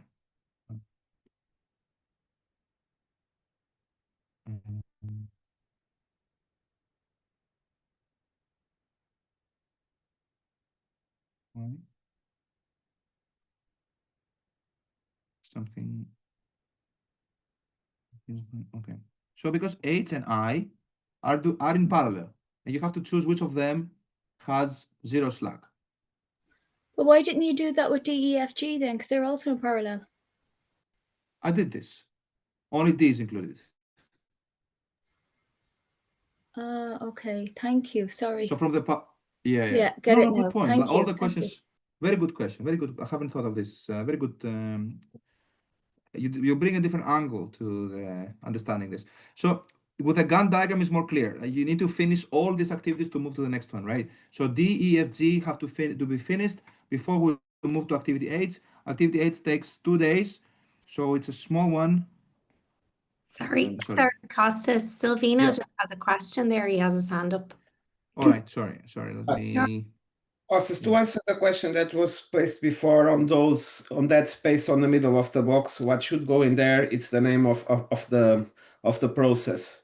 So on those 2 little boxes that they ask if something goes, any data goes in there, on that void in the middle. No, nothing. Nothing. No. It's for you to write the name of the task that you are have in hand. Yeah, you can write the name of the task, or you can write this is part of the critical path. Yeah. But the point is to understand what's the critical path and what do we do about it once you have it. So you have the Gantt method, the Gantt diagram, which is another diagram that visualizes the schedule of the process of the project. I guess you have seen this everywhere. It's it's used everywhere. So this is H, and then we have I. H and I can be done in parallel. I needs 1 day to be completed. So you see H dominates I. So this needs 2 days to be completed. And then we have J and K. So J needs 2 days.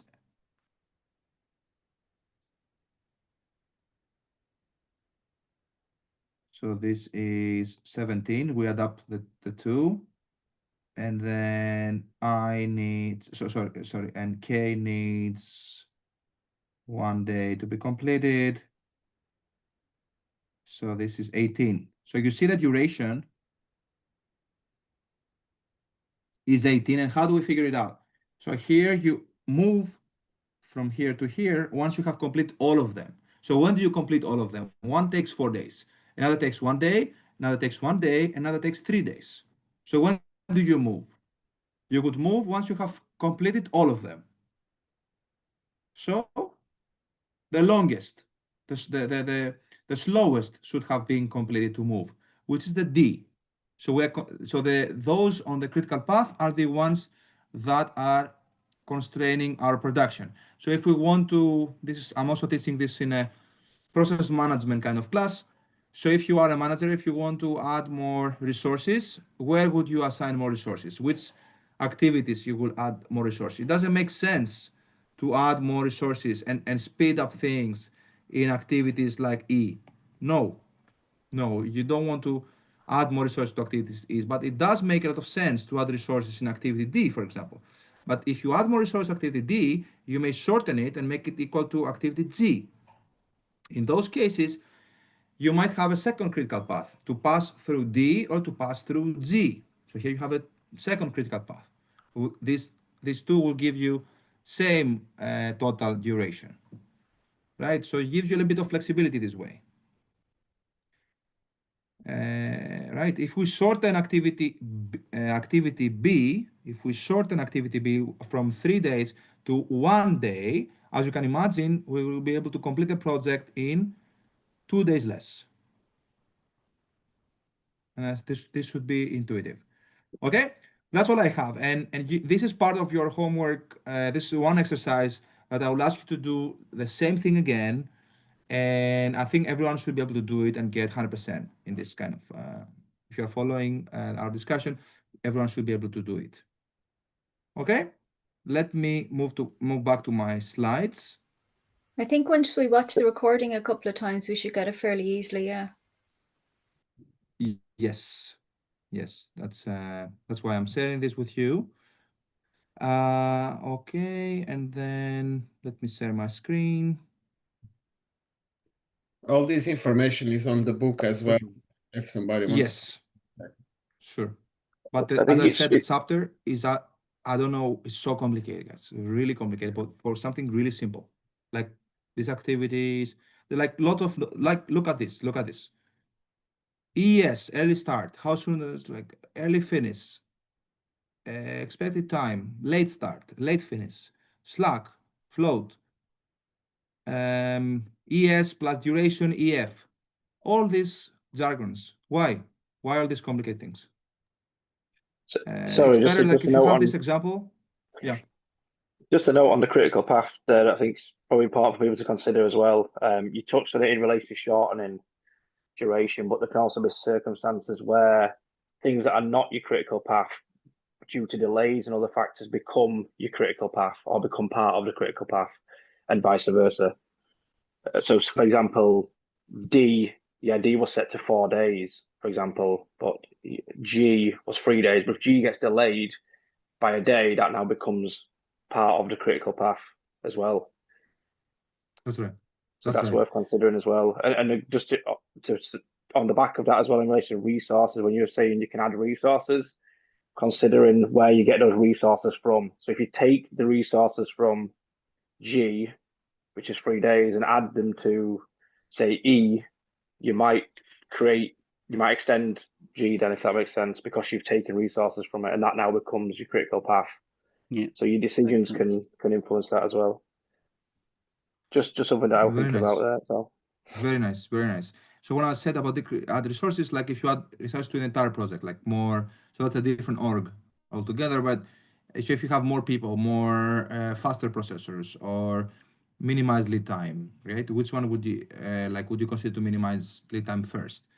Perhaps minimize the lead time. Those on the critical path then will reduce the production time for the entire project. That's what I wanted to say, but really good point by Richard. And also related to Slack, what I meant is that activity E or activity G had some slack. So if you delay them, it won't delay the entire project because you have at least a day or so for activity G is 3 days, but you need to also complete activity D. Activity D needs 4 days. So meaning for activity G, you have 1 more day slack in case things don't go as planned. But at the same time, every project will have at least 1 critical path. So and those in the critical path are kind of bottlenecks for the project completion. So you cannot proceed once the bottleneck activities are completed.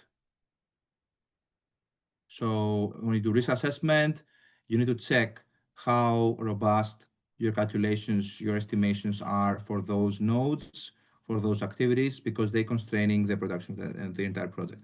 But again, the book has a very detailed discussion about this. You can take a look at the chapter. But at the same time, if you find it too complicated, only thing that you need to remember is this simple example. With this, I think you should be able to do the assignment first exercise. And yeah, all these definitions, you can come back and look at the slides. The key here is the benefits of project networks is that the network visually shows what needs to be done, when it needs to be started and completed, how one activity affects other activities within the project. And I just realized that you don't see my screen. Do you see my screen?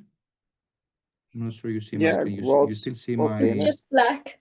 Yeah, same here. Oh, now it's on, yeah. Yeah, I need to have shared my screen.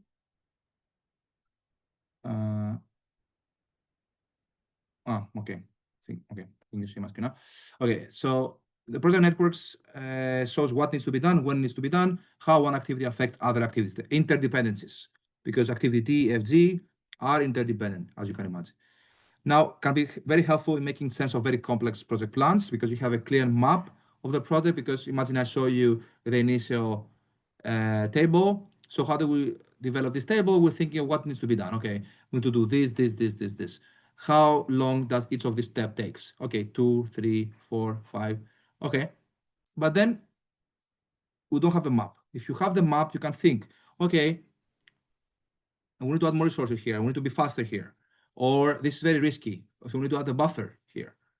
Then you can make more strategic decisions. That's why we have this project network. Provides the basis for scheduling labor and equipment, exactly what I was saying, enhances communication, because you can explain why we need resources in this step or not. Provides an estimate of the duration, because that's an estimate, and you can imagine the steps may have uncertainties. On expectation, the things will work the same way. Like if you replace these numbers, if you have uncertainty, you can replace these numbers with the expected duration, and the same logic will apply. That's not trivial to show, but this actually is possible. It is correct what I'm saying. Like this will also hold on expectation. Provides a basis for budgeting cash flow. Identifies activities that are critical and cannot be delayed. And helps managers stay on plan and adjust the plan when needed. What do I mean? If you delay on activity, you look at the map and you see which activities will be delayed next. So you notify your contractors that are following up that the duration of the project will be extended. Or can you speed up things so that we can still be on track? This will be also another way to communicate your and enhance communication among project participants. Challenges.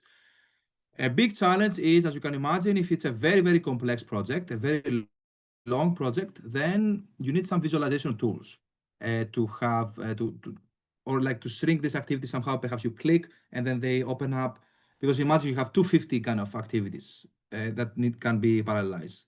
It would be a mess to try to draw them, right? But this map is actually very informative for project managers. Information may not be correct or oversimplified because you may have errors. But as I said, if you have some estimates with some errors, you can take the average, and the average would be pretty close to the diagram will be correct even on average. Multiple subcontractors need to be informed due to uncertainty. Uncertainty in time estimates may create faulty network construction, as I said, okay? Does not take into account resources. That means, can't the activities be even done? It only says Costas will do this activity. No, it only says activity A, activity B. It doesn't say who is doing what and whether Costas can actually complete this activity. That's another kind of thing which is described by the org chart or the org organizational breakdown structure, the OBS, which is a different. We need all these three: WBS, OBS, and those like the Gantt chart or the critical path, the project network, to be able to make a sense of the project. Because each of them describes a different thing. Project network emphasizes the time element of the process. Work breakdown structure tells you how can we decompose the work to be done into small packages. And once we have the packages, then we can discuss, depending on the skills of the team and depending on interdependencies, who does what. Okay, so why understand CPM, critical path method, so critical? Because we focus our attention on project management. We focus the attention of the project manager on the critical path method, especially for time critical projects. For projects we cannot delay the completion, it's important to have the critical path to understand which tasks are exactly delaying our project, so we assign more resources on them. Allocate best people on CP tasks. Additional risk management on CP tasks is required. Keep resources available for CP tasks. Do not borrow resources. As Richard mentioned, do not borrow from activity F to activity E. Will create a mess, will generate another critical path which you have not planned, and you need to redo the analysis. Okay? This is that's what I have, and if you want, we can take a 5 minutes break. Only 5 minutes now, so we move to the next chapter. Risk management. We'll also do a case, and then I'll have some time for us to play the simulation towards the end, so that we are on track with the Harvard simulation as well. Okay, let's take a 5 minutes break and see you in 5 minutes. Thank you. Cool beans. Thank you. If you have any questions, type it. Happy to discuss. Costas, do you have what you've said, the steps, do you have them written down in like numbers 1 to 4s or whatever? What do you mean? What like for example,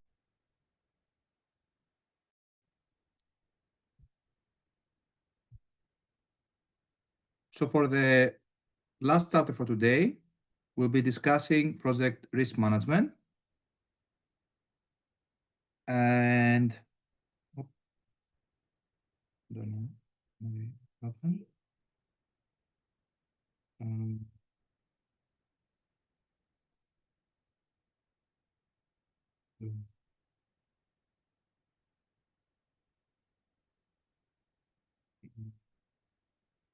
Okay, perhaps should do it this way.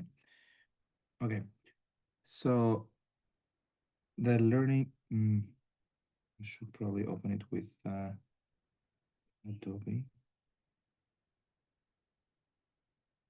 So project risk management.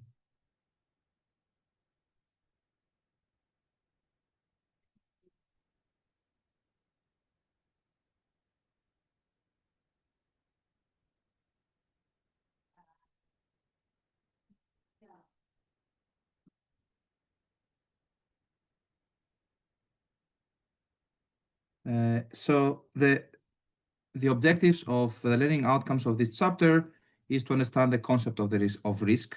What is risk? What do we care about it?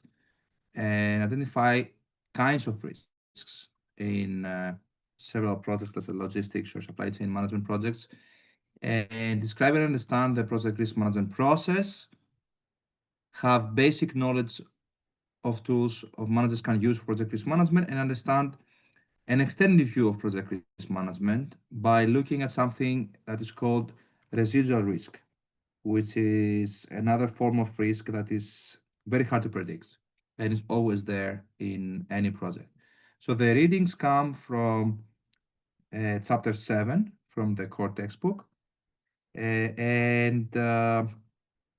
You need to, we will also discuss the PCNet project, which is a case that applied, I will apply this concept of the residual risk, because I always want you to have examples, modern examples, rather than something that sits in a book to understand a concept. So remember, this is part of the planning stage, and it's essential. Risk management is essential. And I'll start my I'll start this chapter with a video, and I think I should be able to share this better with my laptop.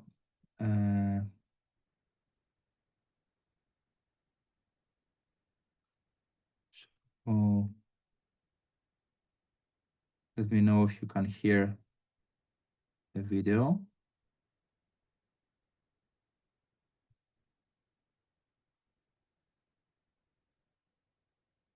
There's no sound yet. Can you hear it? No. No. Are you able to hear the? No, we can't hear anything. Oh, okay.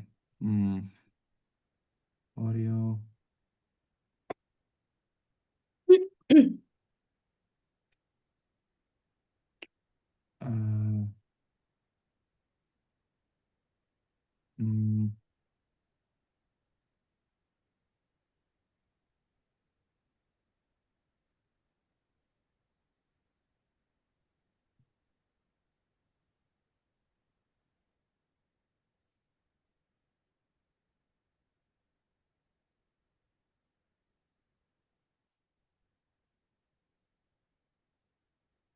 Don't know.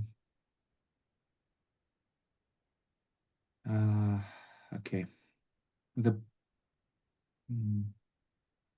don't remember how to set this up now. I think when you share, Costas, you can choose to also share sound in advanced. Yeah. Normally you do this in the Share beginning. computer audio. Oh, okay. Okay.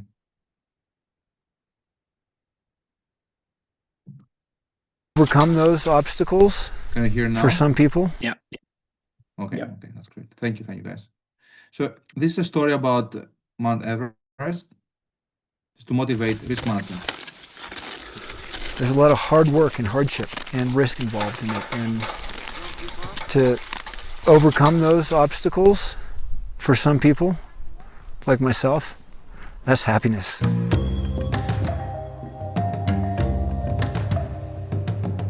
don't know, there's just an energy there that is unlike anything else in the world. And I think that's why I would come back.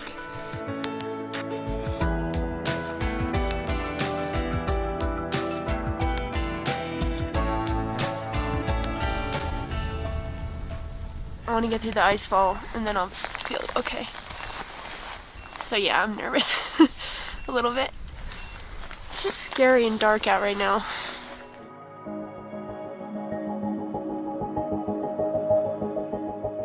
Conrad went into the ice fall before all of us on his own with the Sherpas, and he came back and he told us that it was like slow dancing with the fat woman of fate in the ballroom of death. Every time you step in there, you just hope that when the music stops, it's not your number. Heads up. Yeah, Everest is still a damn risky mountain, but I'm kind of like, well, anyone that wants to learn how to climb and they're up here, they're a climber. And if you don't figure it out, the mountain will sort it out real quick. I didn't really realize how dangerous the crowding on Mount Everest could be. Just stuck behind a line of people cool, having a picnic in the icefall. We summited pretty early, it was still dark. You're just stuck in this like Congo line or something of people, and you can see the headlights going all the way to the summit. You know, right off the bat, you're seeing the bodies from the previous week of the people that are basically still on the climbing lines, and everybody's just climbing past them, and you're just, I don't know, it feels very callous. It feels very strange. You come up this long summit ridge, and as it rolled over that final crest, you could see like, I don't know, maybe 60 or 70 people standing on the summit waiting for the sun to rise. It was interesting because I was around a lot of other people, I was around a lot of other teams, and it was super crowded that day. I was so tired of waiting in line, I just wanted to get there and get it over with. It was pretty awesome. Can't really argue that standing on top of the world is an amazing experience. Okay, that's it. I don't want any of you to fall asleep or too excited with climbing. Who is anyone who is excited about climbing? Anyone who has climbed Mount Everest? I don't know. Absolutely not. It's incredible how they just walk past. Are they like dead bodies they're walking past? Yes, yes, many of them. Jesus Christ. Cannot And carry then they're them. happy to get to the top instead of just being traumatized by seeing the dead bodies. That does say a lot about their like mentality. I think it's something that you're aware of before you go there, that there's hundreds of dead bodies on Everest. Actually, some of the dead bodies are reference points in the nowadays maps. Yeah. Wow. Like they're still there. Yes. Yeah, they cannot carry them. It's too heavy. It can't be too recovered. dangerous. What about with a helicopter? I don't think a helicopter can't get up there because the air is too thin. Wow. These Yeah. people are insane. Yeah. If I get that for a bunch of bananas, I'm fine. Thanks. So what are some risks in climbing Mount Everest? How do you manage these risks? Training, I guess. Strict training schedule. Yeah, Be you got prepared. support from the Sherpas in there. Yeah. Help. Oxygen. What are some key risks? Nobody told me yet. Dying, right? Yeah, motivation, I suppose. If they fall. So planning will help. Injuries? Another question is, what is a risk? What does... A risk is How do we something that understand could risk? go wrong. You're not. It's not in the plan to go wrong. Essentially. I wouldn't agree, Rachel, because As in, you're planning that this risk might happen. So it's something that you don't want to happen. That could be in the plan to happen, but you don't want it to happen. I see. Okay. I see. Nice. So the key thing about risk is, as I'm saying, next slide is that is an uncertain event. In case of occurrence, negatively or positively affects the project. So this is an important thing, is that risk can have a positive effect on the risk. Is not always a bad thing. In a previous life, I was an actuary. Actuaries love risks, and they say Society of Actuaries in the US says risk is an opportunity. That's their motto. So risk management is a proactive attempt to recognize and manage all these internal events and all the external threats that affect the project. So I would also like to have a little bit of a discussion of what do we mean by likelihood, or what do we mean by chance, and actually more broadly, what is the distinction between a deterministic event and a stochastic event? So this is important. What's the difference? You can ask ChatGPT also, or whatever you want, but I want you to remember this. What's the difference between a deterministic event and the random or stochastic, it's also called stochastic event? So how do you explain this like a 5 years old? How do you explain this to your grandma? Here's the way to always remember it in life, I hope. Okay, this is by me, it's not from ChatGPT. Is that a deterministic event is something that if you repeat it under the same conditions, the very same conditions, the same event will keep happening. For example, if I hold this pen and I leave it, will always fall into my hand. Okay, because of gravity. It's a deterministic event. Like we always drawn towards the end towards the center of the Earth. Okay, that's Was a that when, deterministic phenomenon. sorry, was that where she got had to stop because other people were slower? You can kind of predict that that could be the case. Yes. Yes. Yeah. Yes. It's likely to happen. What's the difference? What's the difference between a deterministic event and a random event? What's the key difference? How do we understand randomness, random phenomenon, uncertain phenomenon? How do we understand this? Intuitively, deep one down is in us. guaranteed to happen and the other one is randomly happening. So one you would expect to happen, but the other one happens by chance. Yes, I only see a number there. I don't know your name. It's Sharon. Okay. It's helpful to replace your name because if later on I want to take some notes. I've gone ahead to sorry. Okay. I tried. Sure. Yes. So there is what she's mentioning is a random event is something that's randomly happened. I'd like to go deeper, because you use the same word in a different ways, just intuitively.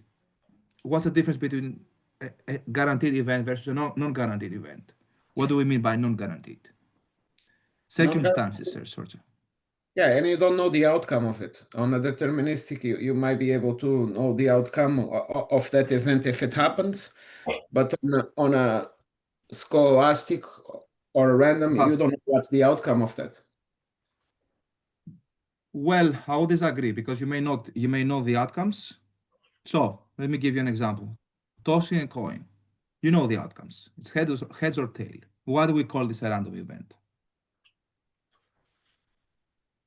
And you are right, but I want to push you because I want you to deep down internalize and understand what do we mean by stochastic. Because I'm a mathematician, I have done a lot of work in probability. It's very difficult to sometimes understand probabilities, internalize probability, because people are not trained. Humans are not trained to think about stochastic events, random events. So here's the idea that deterministic events always happen, guaranteed. Okay. Random events have certain likelihood to happen. So there are could be so they have variance. So it means one or the other can happen, or many outcomes can happen. So if you toss a coin, can be either heads or tail. You are certain that it could be either heads or tail because this is the support of it's called support of the random variable. You have two events like head or tail. You know it will be one or the other, but you don't know which of them. You don't know. You toss a coin due to random factors, maybe air pressure, maybe the force of your hand will affect how the coin, which part of the coin will be on top, whether it's heads or tail. Okay, so or weather. We don't know. Many factors are affecting the weather, the temperature, the wind. So this is a random event. When you have so random events have several outcomes that they can take, and because of this, we don't know which of them will happen. Each of them happens with a probability. Now we come back to the notion of probability. What do we mean by probability? And this is philosophical. It's very hard to explain to you because the definition says if you repeat the same experiment infinite times, if you toss a coin infinite times, but can you do it? Not really, right? If you just keep tossing coins, you count, let's say out of 10 times, you try to toss a coin out of 10 times. I don't know if you are really lucky, perhaps all 10 could be head and 0 tails. But if you do this very long sequence and you count the number of heads in this long sequence and you divide by the number of tossings, you will see that the number of heads will be half the number of tossings. This is because of law of large numbers. This is because of randomness. Unless you are biased and you always toss the coin a certain way, you should be able to see heads and tails in equal frequency if the tossing period is sufficiently long. So that's kind of how we approach probability empirically. So theory says that if you do this infinitely, heads and tails will appear in exactly 50-50 frequencies. So there can be positive randomness as well, yeah? Excuse me? There can be positive in randomness on the unknowns, you know, so you could be ahead of time and things could go not to what you thought the plan was, but it could actually be a happy accident or something that you didn't foresee. Yes, you're quicker to exactly. finish the project and you're ahead of schedule and Exactly. But I'm starting with the notion of uncertainty. Something's uncertain means takes several values. It does not take a single value. When you toss a coin, are you like talking about lottery kind of in a sense that the random numbers come out every week? Yes, but what do we mean by random? What is random? What's the essence of randomness? Okay. Would model logic apply to this? I don't know about model logic, but intuitively, how do you explain to your grandma is deterministic phenomenon takes one value. Random phenomenon takes at least two values. Now, Ian is saying, okay, could be good times or bad times, right? But we don't know. Maybe next day is a good day, maybe it's always a bad day, right? So there's chance to happen. But what is the chance?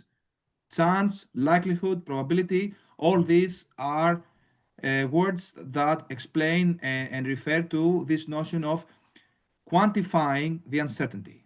So the first thing you understand is this uncertain or not? Yes, it's uncertain. How uncertain? Quantify the uncertainty. And to identify the uncertainty, we have this notion of probability, which assigns weights on each of these scenarios. So first understand how many scenarios you have. To have 10 scenarios, how spread? Understand the spread of your uncertainty, which relates to the notion of variability. Okay, all these are important to have this in mind. Okay, I'm not teaching you statistics or probabilities, but it's for some of you who have a mathematical background, perhaps you may understand. Some of you may understand a bit less. And maybe you come back to the recording to understand this, or you can ask ChatGPT to go deeper about these topics. But this is what I want to remember. The deterministic phenomenon is always happening, has one value, whereas a random phenomenon takes multiple values. At least two. Multiple means at least two. You can have infinite values as well. Like if I ask everyone to report your height, you have a different number. But the phenomenon is predicting the height of a student. This is random. Each of them has a different height, for example, right? Okay, so risk management is a proactive attempt. So you do this before this random event happens. And with this attempt, we try to recognize and manage all the internal events and all the external threats that affect the project. So a risk event is what can go wrong. Sorry. Yeah. Just in relation to risk management there as well, just in my mind, I'm thinking, so the likelihood, for example, the risk, the identification of your determined risks, the risk in which you've identified, and the likelihood of those risks occurring, will determine the control measures in which you need to put in place. That's right. As well, that's right. yeah. So there could be a situation, for example, where yes, the likelihood of an event occurring is relatively low. You've identified that for your risk assessment, but if it does occur, it has a catastrophic effect on the plan or your critical path or whatever it may be, or injury to a person, for example. That could be another one. Somebody gets killed. So your control measures that you put in place may be more extreme or require more.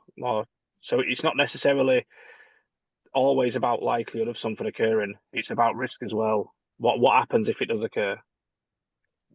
Exactly. So risk is capturing also the consequences of these outcomes. So there's something uncertain.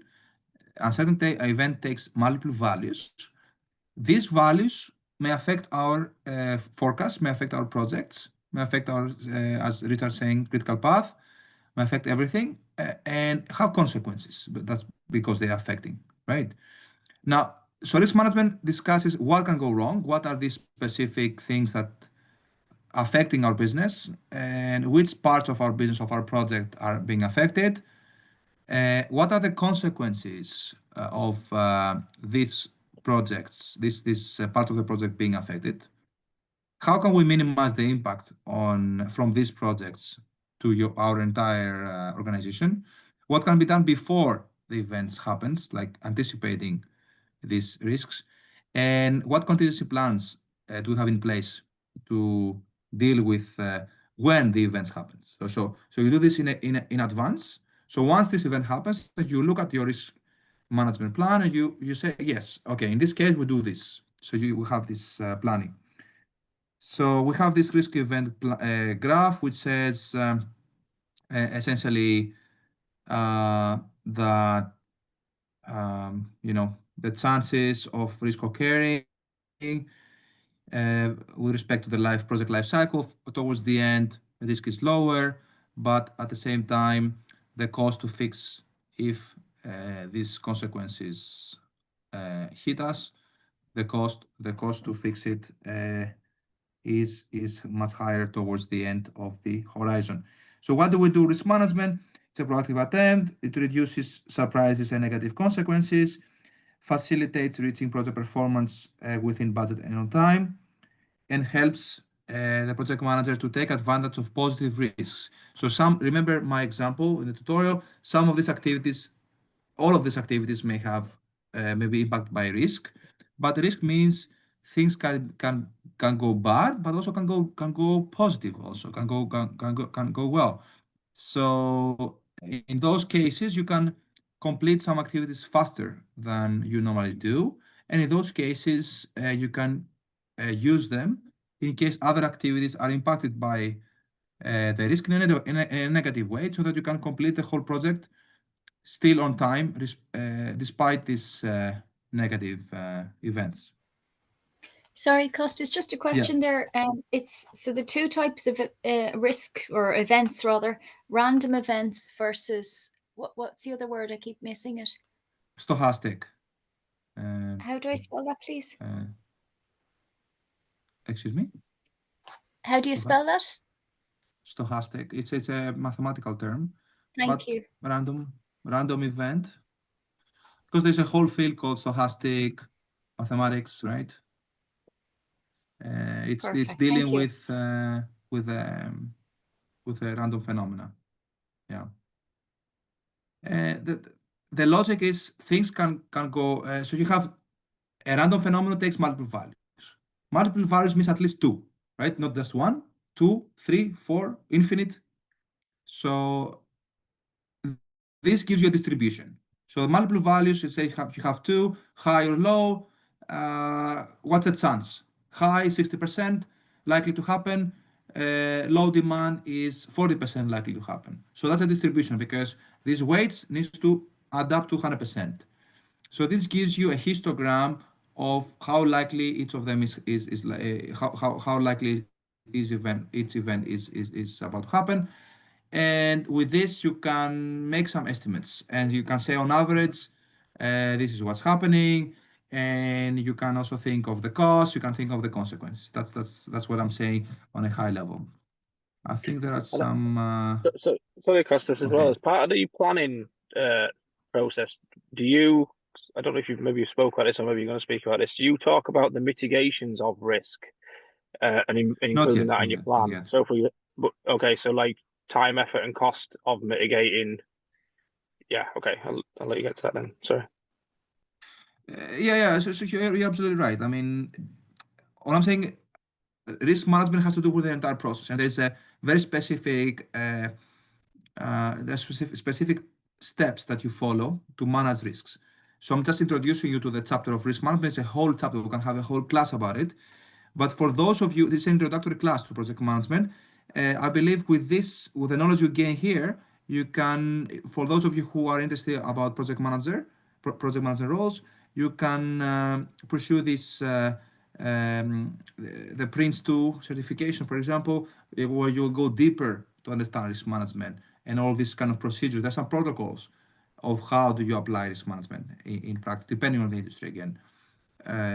Yeah, but I'm just showing you the introduction. Of course, there is some, you need to outline the consequence of each step. You need to think about how do you mitigate the risk of each step. And then when these risks happen, you execute according to the plan. So we will discuss, there's a case study. Let me see. Before we go to the case study, I just want to show you a couple of steps in this process. And I think we'll answer Richard's questions. So the first step is the risk identification. You identify all possible risks, all possible uncertainties through brainstorming, through ChatGPT, through problem identification, through risk profiling, through asking many decision makers, and think about, again, their biases, think about their backgrounds, and weigh your assessment accordingly. The more, the better. Macro risks affecting the whole project first, then specific events affecting individual aspects of the project. So this is the step, risk identification. So, for example, risk in building a power plant in Southeast Asia. So there are natural events, earthquakes and tsunamis, technical events. That's why I said to Cleona earlier, I said, think about low risks events, medium risk events, high risk events. And just write them down. List at least 10 of these, and then see how they impact your specific project. You can now, thanks to AI, you can do this in a systematic way, and yeah, and can help your planning. So natural events, technical events, partner events. What if our suppliers are not delivering? Somebody mentioned lead times. What if our lead times are much longer than they should? Political events, wars, Donald Trump, whoever, they're affecting our business. Financial risks. What if there are new tariffs introduced? What if there are currency fluctuations and financial crisis impacting our business? So at this step, we're just identify the risks. At the next step now, yeah, you find information in the project plan, etc. And you form a risk breakdown structure. There's something called RBS. So there's a project, there's a technical, external, organizational risks, and there's also project managers. So within this structure, you identify where risk impacting which part of the project and who is responsible. Then you do the risk assessment. Why do we do risk assessment? Because we want to prioritize effort and we want to prioritize attention. It's typically based on analysis for event probability and impact. That's why I mentioned the scenario analysis. So you have the scenario, low risk, medium risk, high risk, but then you have to identify why these events are actually low risk event, why this event is medium risk event and not high risk event. Okay, so you identify source of uncertainty for your project. Going back to Cleona's comment, we identify source of uncertainty for our business, and then we identify, are they low risk, medium risk, or high risk? And then even if they are high risk, meaning high chance of happening, what is their consequence to our business? Is it high or low? So this requires the risk matrix. So for example, here, you think about the project objective, cost, time, scope, quality. You think about, you add the numerical scale. And then you have another conversation about the risk event and the likelihood of happening and the impact and the detection probability, the detection difficulty. How easy is to detect it, how easy is to execute on when this happens. And then you build the risk severity matrix, which assess the likelihood and the impact of specific events on our project completion. Those that belong on the red areas, of course, as you can imagine, require the most attention. I will skip the discussion about decision trees. Is a way to calculate technical way to calculate um, the net value when a project has uncertainties. Don't worry too much about it. If you want, you can look in the book for more details. The most important thing is the risk management process. So remember risk identification, risk assessment, now risk response. So you want to mitigate the risk, going back to Richard's point. Reducing the likelihood an adverse event will occur, reduce the impact of this adverse event. How do you do that? Either you absorb the risk yourself or you mitigate the risk to another partner of your business. How do you do that? In practice, you underwrite contracts. So you share the risk. You share the risk with your partners, or you share the impact of the risk, the consequences of the risk.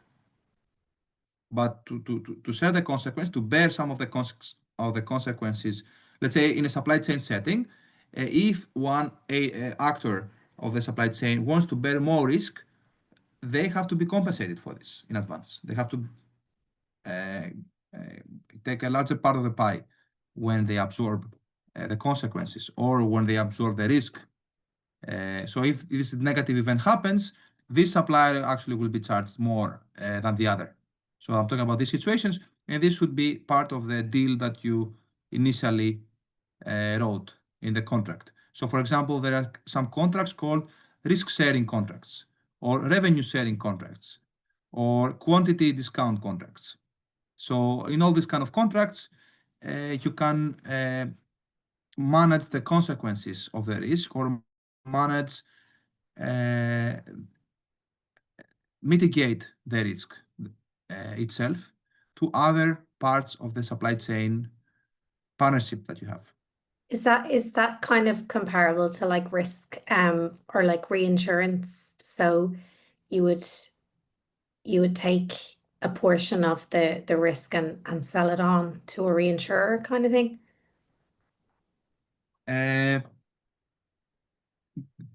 That's right. That's a good example. Reinsurance. I will just type it. Reinsurance is a form of risk, but not sure if everyone has worked on these industries. Another kind of example that comes to my mind is what's this company before Netflix? Was Blockbuster. The Blockbuster exists. Have you heard of Blockbuster in the US? Yeah. So for these kind of industries, I don't know if any of you are too young to have seen DVDs. I'm not that young myself, so I've seen DVDs. I still have DVDs and CDs in my house. Yeah. So before Netflix, so what people tend to go to these DVD shops to rent movies. Okay. So what was the issue there is that a key thing is that people want to watch the most recent movie, right? And those shops, so when a new movie is out, each shop has to decide how many copies of these movies they will purchase to have in stock in case demand comes. Okay. But the problem is that music studios were charging very highly for their movies because everyone wants to watch the most recent movie, and then after 10 days or 15 days, they want to move to the next one, right? So it's critical. The first days after the movie is out are very critical for how much money each movie studio will make. So movie studios know this, and they were charging these DVD stores very, very highly. So this implies that the DVD stores were not ordering enough DVDs, and this has cascading effects. So they were ordering, let's say, 10 DVDs for each movie.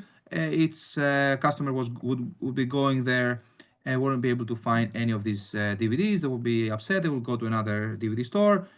So you're missing a lot of sales. At the same time, it would be nicer to manage the risk better with the movie studio. So this is what the Blockbuster did.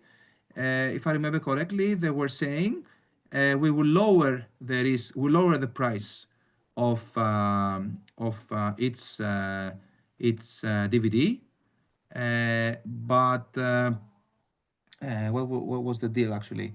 They would lower the price, but the movie studio and its DVD store through Blockbuster, they would be sharing the revenues of the movies. So this implied that the DVD studio would have incentive to order much more movies, have much more stock of movies, and in case they're out of stock or in case nobody wants the movie, they are sharing the revenues with the movie studio, and this because they lower the price that the movie studios lower the price they are charging to the movie studio significantly, 10x or something. This incentivized the movie studios to have much more movies there, but that they were be sharing the revenues with the movie studio. So this resulted in a win-win actually. So both movie studios made more money, both DVD stores made more money through this case, and the customers were able to have more movies whenever they wanted.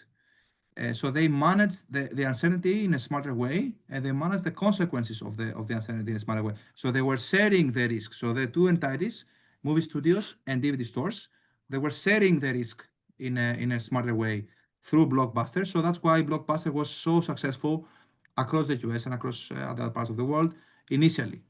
And then some magic happened. Netflix came in and said, what if I have all the movies there and people just pay a subscription to me? And now, what if I can produce movies, right? That's a whole new discussion about.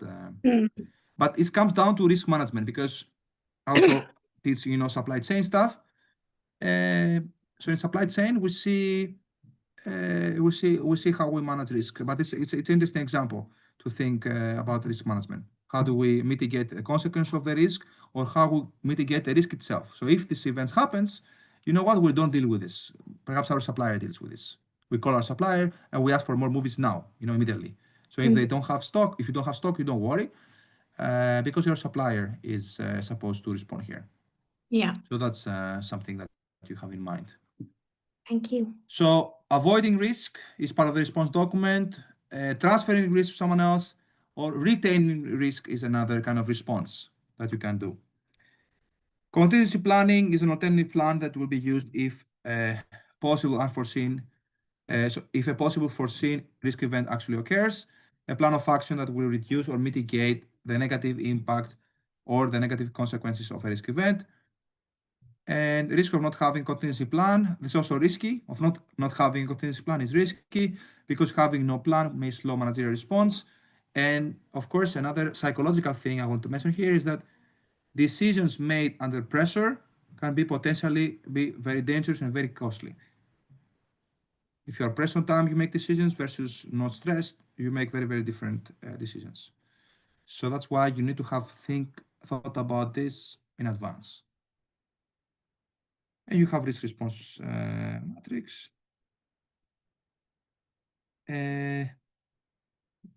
Yeah, let me cover these slides, then we do a break, then we go through the PCNet example case study, and then we'll do the Harvard, and we are done. So steps 1 to 3 are called risk register. You detail all the identified risk, all the probabilities, all the impacts, contingency planning, the owner of its risk and current status. So we go deeper. For example, technical risk, you think about the backup strategies. If a chosen technology fails, you assess whether technical uncertainties can be resolved, and you schedule risks. So for example, you use Slack increases. The use of Slack resources increases the risk of a late project finish. Impose duration dates. You have absolute project finish date. That's a way to schedule the risks. Or you compress project schedule due to a shortened duration date. Step 4 is the response. How do we respond to risk?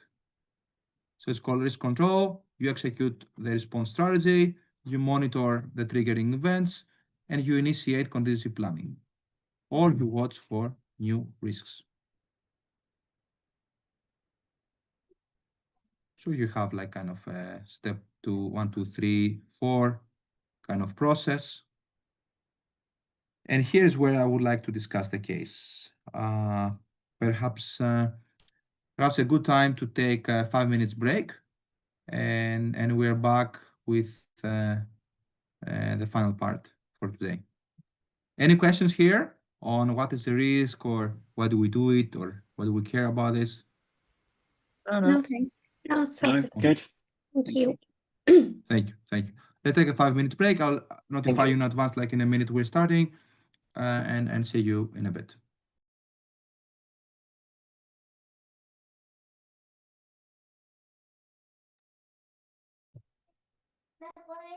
All right. Welcome back. We have 45 more minutes to go. For the final part of our lecture today, I would like to discuss a case study.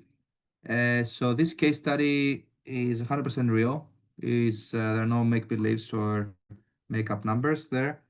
This was done by the school, by some professors from the school I did PhD from in SEAD. It's one of the top cases in project management. It talks about the notion of residual risk under IT transformation project, very large IT transformation project. I don't know if you had a chance to take a look at it. You can, if you haven't, you can take a look afterwards. It's a very interesting case, and I will go into some details from the case in my slides. So I think the case is available on Brightspace. Let me go into analyzing the case. So the PCNet case discusses a very large and complex IT integration. It's called PCNet. And are you able to, I think I'm recording, and I think you're able to see my screen very well. The case PCNet involved, so there was an IT integration project between PCNet from Metal Resources after being acquired by RBD. IT merger involved merging of the entire IT network. We're talking about thousands of PCs, routers, telecom lines, and estimated NPV savings were about 142 million over 4 years at a cost of 146 million. After the merger, Metal Resources had activities in 28 countries, 29 million sales, and 4,000 employees, 40,000 employees. It was a huge IT integration project. Despite of significant effort in managing risk, and as you can imagine, those people should have some relevant people to manage risk and do risk management properly, following some protocols, following some standard kind of guidelines. Despite significant effort in managing risks, what I want to show you here is that some events were threatening the project success. And those of you who have actually read the case would be able to identify this in more details. If you haven't read the case, it would be beneficial to take a look at it after the class, because it's actually a very nice example to understand risk management in project management in practice. So here is the map of the post-merger integration. As you can imagine, very, very complicated, a lot of steps. Some of them are completed, some of them are planned, some of them are at risk. So the questions I would have, we won't do this because normally we do this in class, due to time constraints, we won't discuss in groups, but I want you to think about these questions. I want to think about what are the fundamental conceptual risks steps that the PCNet project used to manage project risk. And from the description of the practices, what are the strengths and weaknesses related to them?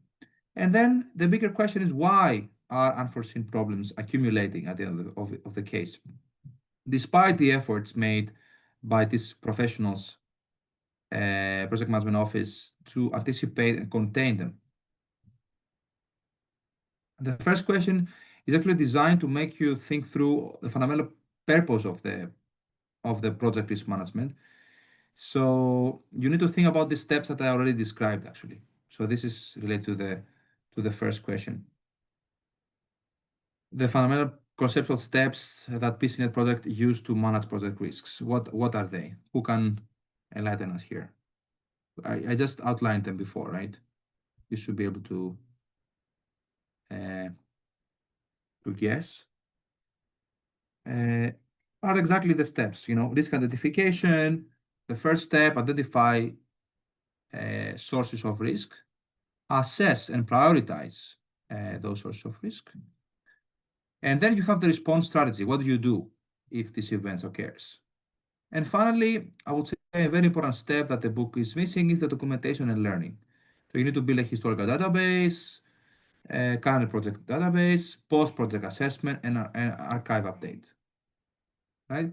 But each step has its own parts that you can see in my screen. I will upload these slides on Brightspace. The key thing to remember is this quote by Mike Tyson: everybody has a plan until they get punched in the face. I guess people may have heard about it. I like this quote because the key part of the case is managing residual risk. So actually there's a second question that we didn't answer. From the description of the practices used in the PCNet project, what are some strengths and weaknesses related to them? This is meant to force you to link the case to your own experience. I don't know if any of you had the time to take a look at the strengths and weaknesses of each of these steps. I don't know if I wanted to add anything here.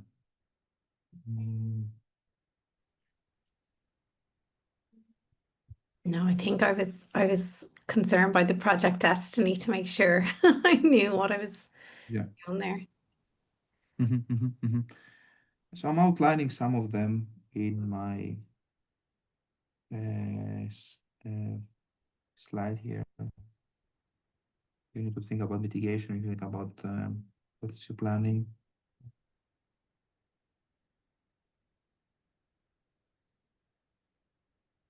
The most important part of the case, though, is the fact that it's like this third question that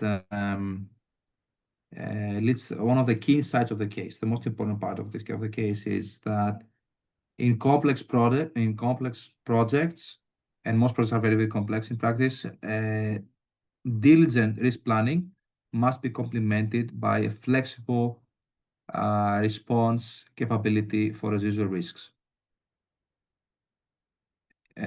So this is the key part. That's why I'm saying everyone has a plan until you get punched in the face.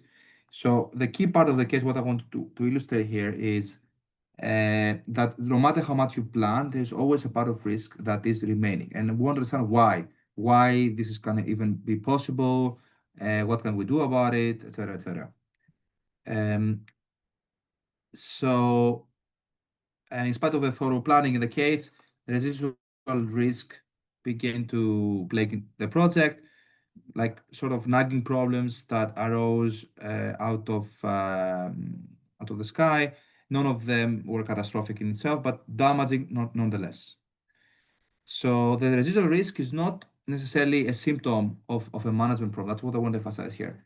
Is in a project that is complex, no matter how much you plan, you can never foresee all events. Unplanned events will always arise.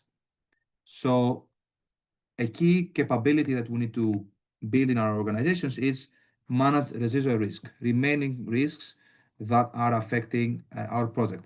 And as I mentioned earlier, if you make decisions under stress, if you make decisions under the impact of the risk, this can be a very, very bad decision.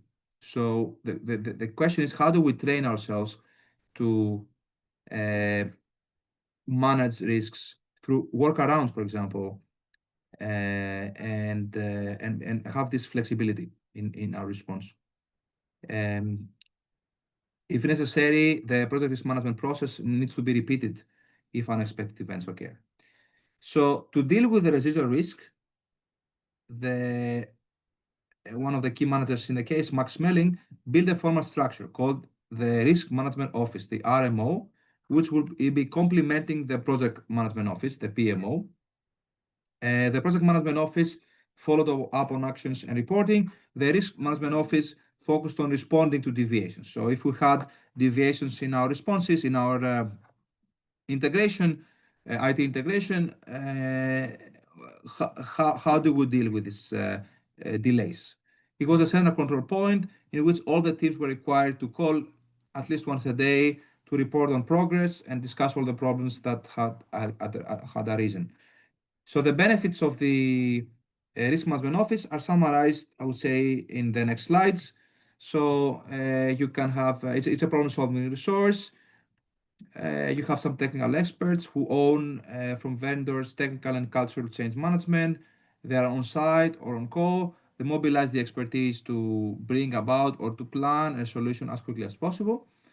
It's a resource used for communication. A dedicated risk management office can help you fast spread of alarm bells, can share and spread solution approaches across parallel teams, and impose some standards in the process. It's not like, as I said, you close your eyes and you create some plans. You follow some ISO standards, some systems in place. You put some standards in place. You standardize solutions that to reduce uncertainties. So it turns out that the successful management of the residual risk was very crucial for the success of the project. And the RMO was not simply a trivial variation of the general risk monitoring and management part of the project risk management. You always have, you monitor the risk and you monitor risk. Okay, this was already part of the project risk management. This was a problem-solving capacity to respond to residual risk, which is this is very, very different than triggering ready-made responses to identified risks. So you need to be explicit about how do you manage the residual risk and unforeseen uncertainties that arise in your project, and you have to deal with them right now. So the enhancement of that risk management office brought into the picture is that in the risk in the response strategy, you have the management response strategy, which is has all this risk monitoring, and risk management part of the risk management, but also you have the residual risk management, which incorporates emergency procedures, provision of expertise, who does what, real-time problem solving immediately. Like COVID, for example, was required immediate response. Some orgs had to completely changed. Some we need to cut some ties. You need to build new supplier base, for example. So the adjustment of the procedures, communication to our stakeholders, what are some standards to apply here? What do we learn from this uncertain event? And yeah, I'm just saying here that residual risk is not necessarily a symptom of a bad management, because that was also part of the question. Is the residual risk happening because of bad management, or is it something that by definition we cannot avoid? And there is something to mention here, that in probabilities there is something called known knowns, unknown knowns, unknown unknowns. Have you heard about this? Have you heard about unknown unknowns? No. No. Known knowns is, let's say I know that if I drop the pen, it will fall into my hand. I know this. It's a known fact. But there are known unknowns. I know that if I come too closer to, like, okay, let's say a good example is if a dog is eating, if you come too close, they may bite you. You know that? But it's unknown. Maybe they don't bite you, but it's a known unknown. There's some it's an uncertainty that we know that exists. it's uncertain, but at least we know that it's uncertain. The weather is uncertain. We know that's uncertain, correct? But there are also we can play with all the combinations like known and unknown knowns. Unknown knowns could be we know but somebody took this bowl of water, but we don't know who. We know for sure that somebody took it. So that's unknown known. But there's also unknown unknowns. Unknown unknowns are events that we don't know that we don't know them. So COVID is an unknown unknown. Like we would not even plan for this because we don't know that it does exist, and we don't know that this actually is uncertain as well. So that's a high form of uncertainty. It's called ambiguity. And for those kind of events, you need to have capability of dealing with this is the residual risk, what I'm talking about, and you need this kind of workarounds kind of mentality. So the risk management office was established to support the management of this kind of risks and give you some expertise. These were people who were fast in responding. Perhaps they were innovative, perhaps they were problem solvers. These kind of people that have this mentality to support you in these extreme events. And these things do happen, and you need to be able to have the capability to manage them.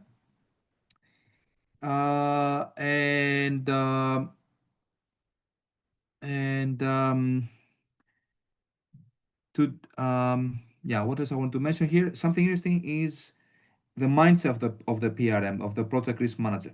So this case illustrates that the PRM is a powerful set of tools that can help organizations to anticipate and respond to risk. However, it's not something that an organization can simply decide to adopt overnight. So a number of organizations could not take full advantage of the PRM because management did not have the necessary mindset. So the left picture here is like the critical path. So you start from here, but you say, okay, do we switch or not? Where do we go? This is our target. So this is the original the mindset. The left figure illustrates the mindset with a metaphor, right? The traditional critical path mentality would assume that there's a well-defined target. Okay, we know we want to go here. That's a well-defined target, and there is a path to go there, and that the project must reach this path. And now, if obstacles are encountered or hostile winds, right, they distract the team, they would better work harder, right? Many managers say, okay, there's some obstacles, but you should work harder and you should be able to complete everything to reach your target, or otherwise you will not be able to perform well, or I will fire you or something. This approach, that we need people who are reliable and fulfill the targets. There are too many excuses, too many complications around here. We need people who simply get things done. Have you heard about this? We need people who will be able to do everything, no matter what a certain thing happens. This doesn't work, and in such organizations, allowing contingent actions and flexible targets makes management feel that they're losing control. So project managers are shot in flames when they propose contingent actions. So this has to change, right? So the right figure illustrates this change mindset. Obstacles, alternative paths, and even alternative targets. For example, right? You are thinking about this target, but there is an alternative target here. You need to think about alternative targets at the outset, not ex post. You need to identify alternative targets outlined at the outset, and a switch to the preventive or mitigating or contingent path is triggered when the monitoring indicates that an obstacle has indeed been encountered. That's the approach, the mentality that you need to have. So the PRM requires greater management sophistication, and getting things done is fuzzier actually than the traditional organizational things that it is. So plans are more complex, monitoring is more difficult now, monitoring is more subtle, and management must be sufficiently knowledgeable to understand when and why we choose which contingent action we will trigger according to this event. Okay, so even more difficult is actually instilling the awareness of the residual risk. That, for example, this kind of hostile wind is here, and management, or like this fire. But so management that has not acquired the PRM mindset and does not understand the presence of the residual risk may revert to the critical path mindset. So you keep focusing on the target that the critical path suggested. And in that way would punish your team for running into trouble. That's not the right kind of approach, I would say, metaphorically. So you need to allow for contingencies and think of several targets that may exist in advance. Anything else to add here is that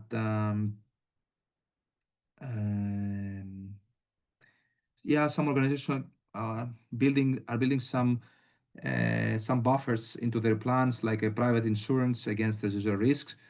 But the PCNet case illustrates the power of PRM when it's completely executed and when management uses it constructively. In the pharmaceutical, for example, or engineering services, or chemical facilities, power generation industries, and a few others, the PRM has been developed into a very powerful way of guiding risky projects to success. So that's the bottom line. The bottom line is PRM is good, so use it. So you need to have risk management processes built into the management of projects. So why unforeseen problems are accumulating at the end of the case, in spite of all the efforts made to anticipate and contain them? Because you need to have that unknown unknowns exist. You need to know that unknown unknowns exist. So these are known unknown unknowns. So there are unknown unknown unknowns also, of course, and you can repeat this to infinity. But you need to be able to complement risk planning with a flexible response capability for residual risks. So finally, there are two parts of the case that are worth discussing, worth debating. The first one is related to the fact that most of the actual project work was done in operating divisions. Those of you who have read the case may have noticed that most of the work was done in operating divisions, which were spread across these 28 countries, while the project office had only a small general staff, or perhaps, I don't know, 50 people or so. And the fact that the several partner organizations, like the Sri Lankan government and a few other site managers, delayed or even blocked the implementation of their locality, will prompt some of you to conclude that actually the project team was the one who failed, and to perhaps that this project team should have effectively applied change management and obtain actually some buying power there. But here, the big question here is, did Jack Mueller fail to sufficiently reach out and bring the site managers on board? So this is the big question. Is there anything that Jack Mueller should have done differently? Was it a communication issue? I don't know if any of you had the time to look at the case and you have anything to add here. Is there something that Jack Mueller should have done differently in managing risk management?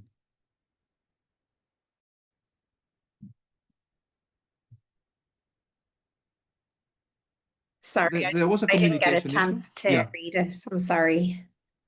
Sure, Cleona. Thank you, and everyone, because it's actually three lectures, and perhaps I need mention that you should take a look at the case in advance. But perhaps we can discuss this also next time. The key thing here is that project team could have communicated this more sufficiently, but it's also almost always the case, right? It's not like because you did not communicate it properly, this actually affected the entire project. With any amount of communication, if you make, there are so many operating divisions, all of them were under pressure. with any amount of communication, there are bound to be some few that will follow some short-term incentives that they will not play along, right? So I wouldn't say that communication was the key issue. The big question to think about next time, perhaps we can discuss this in classes, if you take a look at the cases, was the result worth the heavy investment made in order to implement this elaborate PRM system? Do we need this PRM system? Take a look at the case and think about this question. Let me type it on the chat so we can discuss this next time. This is the big question. Was the result worth the heavy investment made in order to implement this elaborate PRM system? Think about this question. Take a quick look on the case till next time, and would be good to discuss this question.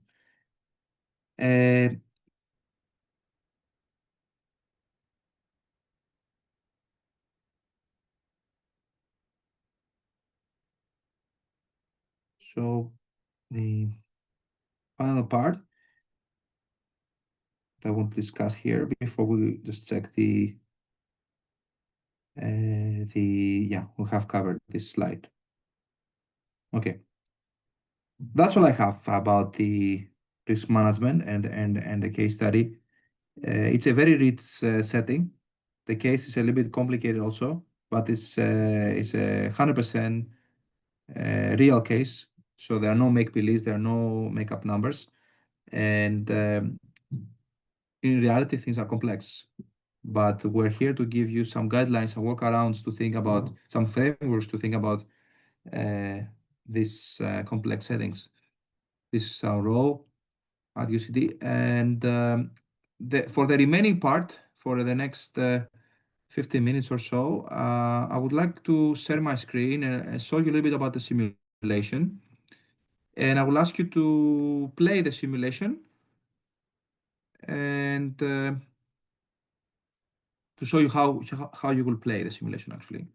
So let me share my screen, and you can actually try to play one round by yourself. I don't know why you would see. Okay. Perhaps, so do you see my screen? I believe, yeah. So we will be doing, let me see, is there anyone who is not assigned yet to a team? Those of you who are individuals, and I see 35 registered users. I think all of you are assigned. Okay, that's great. If some of you are not part of this session, and because I believe we have 40 students in this class, there are 5 or so people that missing. Those of you who you can play individually, or you can sit down together with someone else and report that you are part of this team. Although you're not assigned to a team now, you can report to me later on that you were part of this team of individuals. So there will be several scenarios in this simulation, and students can play this scenario 5 times. Let me manage users and teams. Okay, the teams are assigned, and then ensure. What I want you to do is, once I press start, I want you to see whether you are able to make some action. So ensure scenarios have been assigned. So here I'm assigning you to scenarios. Also scenario A, scenario B, scenario C, scenario D, scenario E. So scenarios change some of the parameters of the simulation. So there are 7 scenarios. Each scenario can allow you to play up to 5 times within your groups. And in the end, you'll be getting a grade out of 800, how well you perform each scenario. So perhaps scenario A, you played 3 times. There will be a Google form in the end that you submit, and you I can show you. So here I'm just there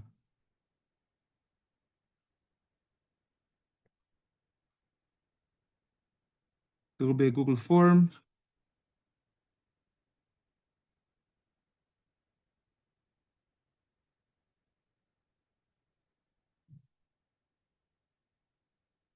So here you would see module content.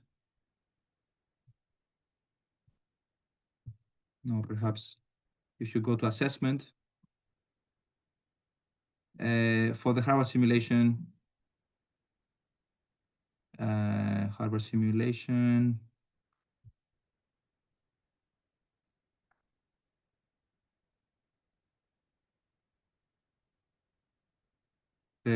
there is a form mentioned here. Okay.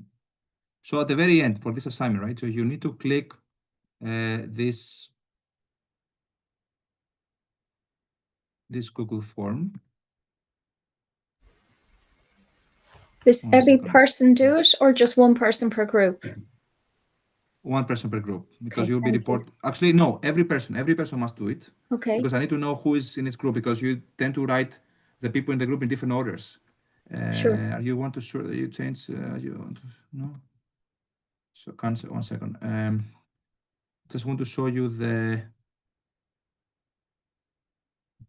should be a Google form mentioned here, but I need to just click.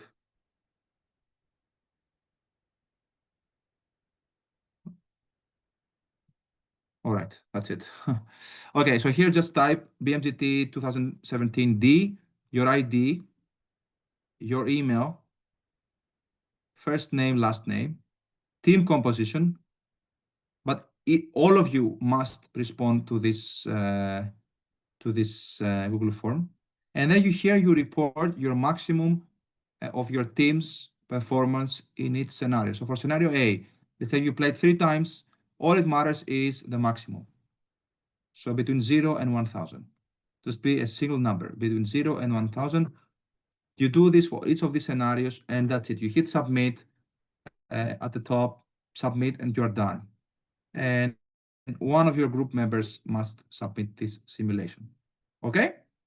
So here, how the simulation works. Let me, so assign to all students, assign scenarios. So you see each of you are being assigned, each of these teams are assigned scenarios. So we return back to the general settings. And now I will open the simulation. Once I open the simulation, we'll be able to play. Okay. So you should, if you go now on Harvard, if you refresh your screen, because I'm an instructor, I cannot see what you're doing. But I would ask someone who would like to share your screen. Let me stop sharing my screen. To ask some of you to, can I ask someone to share your screen to show you how you will actually play? I have it open, so I'm happy to share if that's... Okay, let me... Great, thank you, Cleona. So you can click View Tutorial. I'll share. The blue one. Sorry. And on the top right, there's a blue button, View Tutorial. Yeah. Tutorial. Ready to start? It says ready to start on the right. Do I press run simulation first? I believe, is it sharing or no? Yeah, this one. So here it says, okay, on the top, you have some tabs. Click next. You have some tasks. So here, view tutorial. I have it here, yeah. Because I will see the screen of someone who I think it's me, because it's Silvino that is sharing. Oh, okay. I got confused. Sorry. Look at the screen. Everyone look at the screen. Look at the Zoom. Look at the Zoom of Silvino, okay? So by the way, among groups, only one of you will be playing. So all the others could be on call, could be through Zoom, could be sitting together. Just see how each person is playing, help them let them play or help them when they play. So what do we do? So here you see, Silvino, wait a second. So what we see is we are building a printer. This is our project. And now I think we ask you, in this scenario A, you can choose, you can make several decisions. So you can build a project level 1. You can choose for a level 1, this will requires 130 tasks, or you can push for a level 2 printer, which is 170, which is the management target.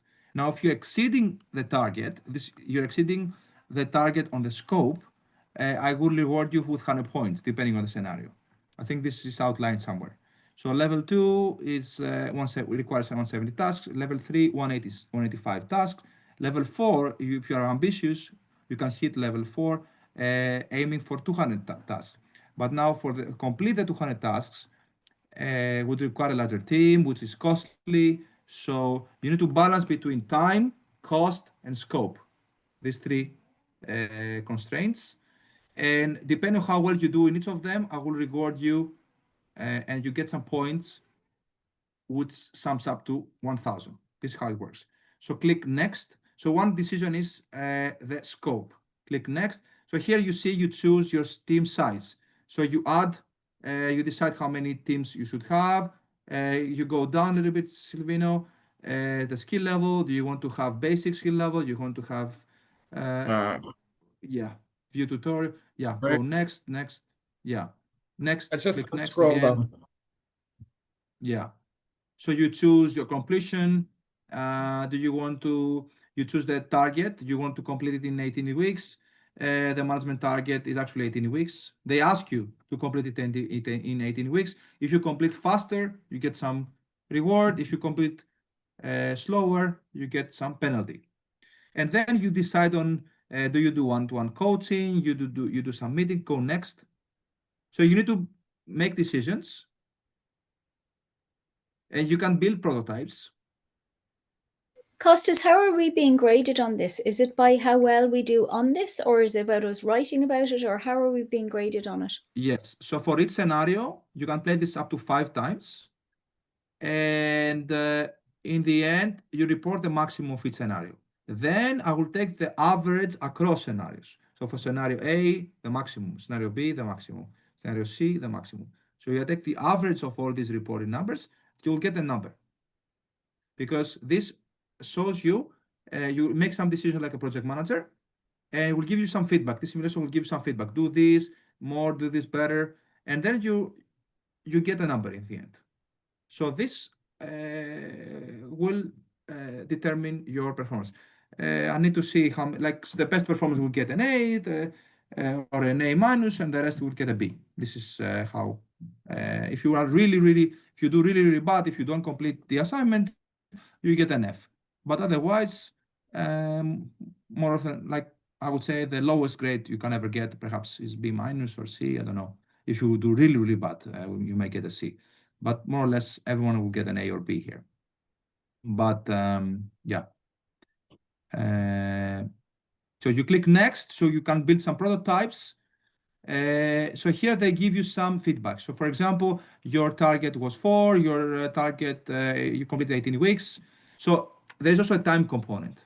So you play in a scenario. So scenario A, I gave you 5 attempts. Now for each attempt, you have several weeks of completion. So you need to do a lot of clicks, and that determines your strategy for this particular week. So for this week, you see your choices. Your team wasn't very happy. You know, you had to complete 200 tasks. You actually completed, there are 129 tasks remaining. Let's click next. Yeah, you can hit on the top, you see some prepare, analyze, alert. Click next. Yeah, so there's some labels. Yeah, you see the alerts. Perhaps so the first scenario A doesn't have any alert, but scenario C or something would have some uncertain event happening and affecting your business. Click next. You can view your decision history. What did you do in the past? And you can hit become editor, because only one of your group members will be able to make decisions. The others can on a call, or if they are sitting next to them, can tell you what to do. You have to coordinate with them. Click next. Sorry, Yeah, can I ask a question? So we have 5 opportunities to run the simulation. Is it each scenario? Each scenario, sorry. So would it be optional for each of us in our group to run each scenario and then come together and say which one? Yeah, it's optional. Yes, exactly. Okay, so any of us can log in and run any scenario. Have to be just one person running, but not at the same time. Not at the same time, right? Well, not at the same time, but say I log in on a Monday and I do scenario A, and then D does B, and so on and so forth, and then we can come back together and. Yes. Yeah. You can try to do it this way, or you can play all together. Let's say all together sit next to you and say, okay, let's let Cleona play and observe how she plays, and we give feedback to each other, because otherwise, you play independently, but then you need to brainstorm and say, hey, I tried this, it actually works. Yeah. I did really, really good. Was it by pure luck, or was it by good decision making? Because if you play independently, one gets like 1,000, the other gets 800, the other gets 500. Was it by pure luck, or was it because someone is a gamer? Was there an actual really decision? good video games, let's say. It's not like a video game. It has some, your actions have some effects. Yeah. But I won't tell you the effects, but I want you to figure it out yourself Yeah, through the simulation. And there will be, because some of you asked me how do you grade it, there's a grade about the performance in this simulation. It's around 10-20%, if I remember correctly. But there is also another part of the assessment. I will ask you, what did you learn from the simulation? Yeah. Explain to us the key insights, or how did you perform within the group or individually, right? So this for this exercise, you need to coordinate with your people and brainstorm with your people a little bit of how we will play. Yeah, absolutely. Yeah. Grant. Thank you. And because in each scenario, I will reward you more the cost. Some other scenarios I will reward you more to be on time. Some scenarios will be easy, relatively easy. Some scenarios will be really difficult. But don't worry if they are difficult, because that's why we have many attempts and many scenarios, so that we can spread your skill uncertainty, let's say. When you're saying that we get graded on the maximum number for each scenario, so say we run it 5 times, which is the maximum per scenario, will you completely discount the 4 times where we sort of practiced run? Yes. And we will only be graded, say, on the 5th or on our highest one, Yes. So for each scenario, the maximum. Yeah. So we're only going to be graded on the maximum. The rest are discounted. Discount. We don't worry about the rest. That's why I give you some attempts. Scenario A, you go to the Google form, you report the maximum. Scenario B, you report the maximum. Scenario C, you report the maximum. Then I take the average of the maxima, which is your final grade. And then, based on the performance of the class, some of you will get an A minus, B plus, etc., etc., etc. You know what I'm saying? And are we writing about? That's this part of the assignment. Then there is an exercise kind of assignment, which has 3 exercises. The third, I think, is related to this kind of team assignment. Like, how did you work as a team? What did you learn from your team members? What was the critical insights? Something like this, which is described on Brightspace. And are we only writing about our maximum one, or are we writing about all the scenarios we did? For the Google form, you report the maximum per scenario. Okay. That's it. Thank you. For the Google form. Thank you. In terms of numbers, figures. Now, for the other one that is asking you, what did you learn? You may have learned from failures, which is a very important thing. You may try a couple of things. It was actually stupid things, whatever, but actually it was a lot of learnings, and then that's why you perform so much better next time, right? I would encourage you to do a lot of. I wouldn't like you to worry about the grade or the number. Just play out, do mistakes, have fun, and you will learn a lot. Don't be afraid to do mistakes. Be afraid to do mistakes that you did not learn anything from these mistakes. So document whatever your strategy is. Have a strategy when you play. Like, let's say prototypes. Let's do a lot of prototypes. Was it effective in this scenario? No. Actually, prototypes actually are helpful if you have uncertainty. If you don't have much uncertainty, prototypes are costly, may not be that effective. Group size. So we have large groups, small groups. what's their expertise? Basic expertise, experts are more costly, so will increase the budget used. So you need to make all these decisions, but you play over several weeks per scenario, per attempt of scenario. Each attempt of the scenario has several weeks. So if you choose 18 weeks, you need to do 18 clicks within each attempt. So let's click next to see. Let's to play once to see, okay? Just to explain. And all of you can do this separately. We just see Silvino's screen. Okay, you make some choices on the right. Silvino, hit next. Yeah, and then you see some resources, okay, and tutorial. Hit end, okay. So hit play, let's play one round just to see not one round, just one. So you see here on the left what the project is about, and you see on the right the decisions. So let's make a choice just randomly, okay? Level 2, go down, Silvino. Team size, hit some numbers there, click. Okay, 2, 3 members. Expertise level, do you want to do outsourcing or not? Up to you. Okay, go down. So project completion, do you want to complete in 18 weeks? This is the market management target, or do you want to delay? Or do you want to do it faster? Up to you. If you want to complete it faster, it's more costly, you burn a little bit of your budget, up to you. You get some feedback. One-to-one coaching, do you want to do coaching? It's costly again, but perhaps helps your team members. This is the team members of the simulation, not your group team members. Stand up, status review. You make some choices which have effects. The effects are not, they're relatively implicit. Yeah, but hit submit here. And you see here at the bottom, advance by 1 week. Advance by 1 week. If you, the whole thing is 18 weeks. So you may hit advance by 10 weeks, you know, it's up to you, or 18 weeks to jump immediately to the end. This means that you have frozen your strategy for every week, the same thing, okay? So of course you can do this. And then you immediately get a number. Can I ask you a question? Sorry. Could I ask a question? Yeah. Sharon here, sorry. The management target is 2,361. So should we not be aiming for that amount? At the bottom here, might, if you don't, you may be penalized, but the penalty may be small. Okay. You only penalize on that dimension because you are graded on scope, cost, and time. Scope, cost. The scope of the project, the time of the duration, and the cost. How do you manage all these resources? Then you hit submit, Silvino, you progress, hit submit by 1 week, and on the top right, we see now you see some feedback on the left. On the left, go down, on the left, go down, the left screen. Yeah, you see a little bit of a budget, ahead of schedule. On the top, there are some tabs. On the top, there are some tabs.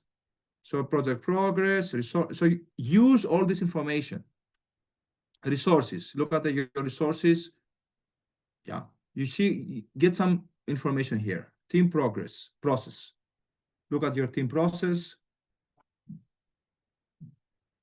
Yeah, people, your team is happy. Management targets. You see the management targets on the top. Yeah. So you see the management was completed in 18 weeks. Estimated completion, a bit bottom, yeah, schedule overview, Silvino. You see estimated completion 19 weeks. This will be more than the management target. So you need to speed up things, perhaps. Okay. And on the top right of your screen says scenario A, a little bit more, top, a little bit, Silvino. Yeah, week 1. Now, previously was week 0. Now we have finished week 1. If you hit submit at the bottom, you go to week 2. Okay? Week 2. You go down on the left. Go down. You see over budget now. You see the black one is the cumulative cost. The cost is a little bit over budget. So if you are over the budget, I will penalize you a little bit. I think the task describes how you'll be penalized or rewarded. or if it doesn't describe, it's because of the simulation, but you will be notified in the end. So another thing I want to mention, the final thing I want to mention is on the top right, where it says scenario A, week 2, on the top right, Silvino, click the dots. Click the dots. So you see your team members this way, and then you see leaderboard, how well the other teams are performing. And you see the upcoming scenarios, and you can click scenario progress. Click scenario progress. And that way you can switch from scenario A, you can go to scenario, go down any other scenario you want to play, individually or as part of the group. Keep in mind that only, so that's scenario E, that's another scenario. So you have to, the scope you should push for target level A, schedule you should push for 12 weeks. Previously, we asked you to complete in 18 weeks. Now we push you on time. Would you be able to perform better? Would you be able to hit your target? So that's what we want to test. And why? What's happening? Okay? So play this experiment, give it a try, and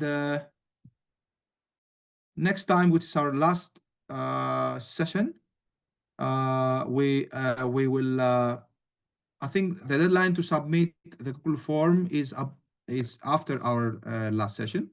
But since the last session is in a month from now, or like the end of November, 29th of November, everyone should try to play like many parts of the simulations till we meet again, because then we have the exams, and it's pretty close to the finish of the module. So some people have asked me some questions. I'm asking something answered earlier. Could you clarify if we'll be graded based on the outcome of the simulation or our report? Okay, so this part of the simulation, there's an assignment called Harvard simulation. For this part, you'll get a grade on how well your team has performed, accordingly also with the others. So you will be able to see here how well your team performed in each of the scenarios. So you just go and report on Google form the maximum per scenario. If you only attempted only once per scenario, of course, the maximum is that specific number. If you did not attempt at all, maximum of 0 is 0, right? So if you due to you run out of time and you cannot complete some scenarios, so you just report 0 there. This will affect a little bit of your average in the end. And it's just I'm saying this for those. It's just general feedback. Fiona? It's just general feedback in the Google form. It's not a heavy, there's. So Google form, just report your numbers. That's it. Yeah. Oh, That's okay. it. Right. That's it. Oh, okay. The simulation itself will give you feedback every round, what you could have done better, how your team members are doing, so that you need to adjust your strategy a little bit. Yeah. I don't want to tell you, tweak these numbers. I want you to figure it's like learning by doing. Just by tweaking these numbers. And then, because there is another kind of assignment, Liam, you can go. Yeah, I'm recording it and share this with anyone. Anyone can go if you want. But what I'm saying is, there's another kind of assignment that says,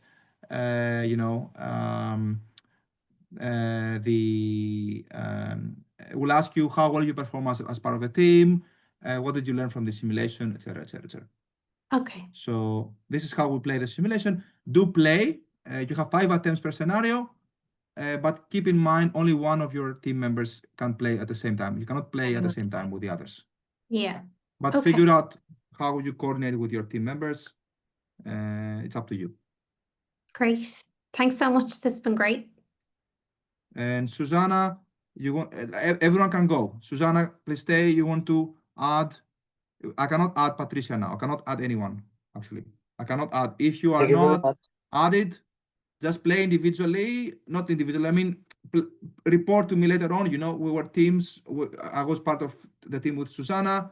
I cannot register early on. It's fine. But each of you has to report, has to submit a Google form. Each of your team members has to submit, as I'm saying on Brightspace. Because to be 100% sure who is part of which group, because it's difficult to monitor the groups. There are many students. Thank you. That's all. Sorry for this extra 10 minutes. I hope to look forward to see you on 29th of November for our next lecture. Question? Serafina, yes.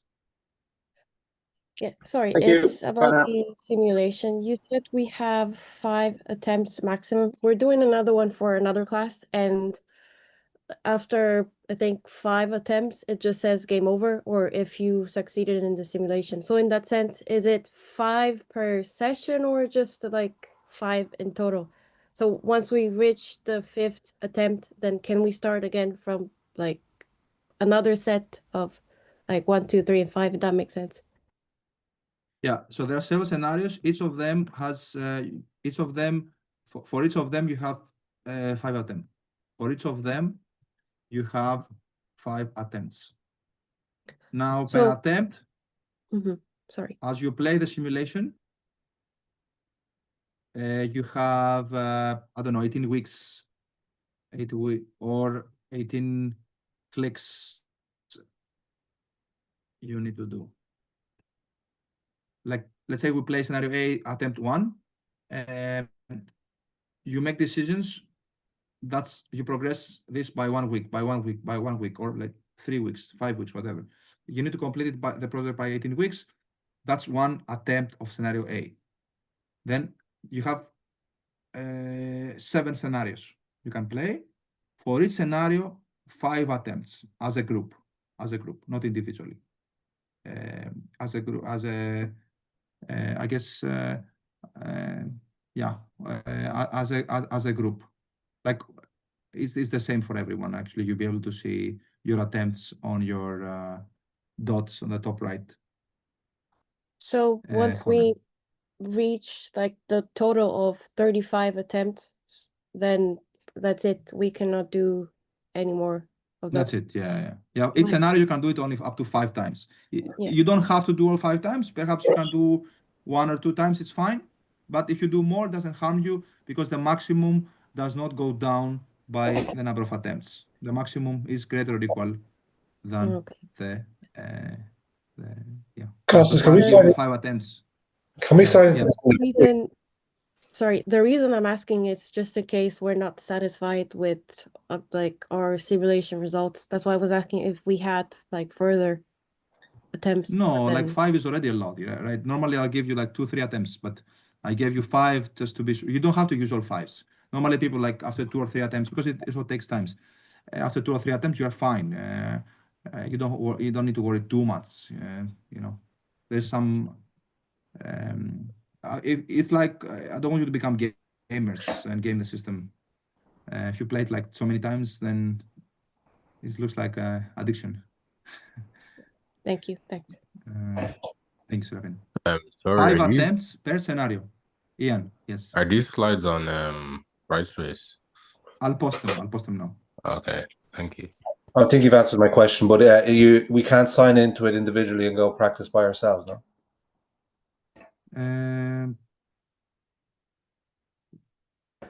I don't know. It's how Harvard is managing it.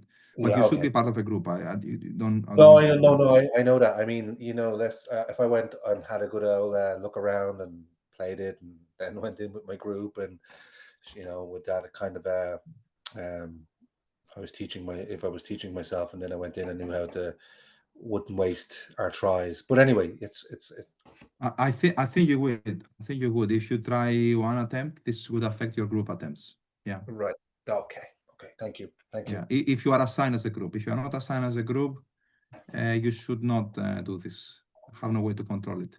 If some people are individuals and then they report this as their group, this is bad. They shouldn't do this. I will be able to tell, actually, why this kind of supposed to be a group had like 15 attempts.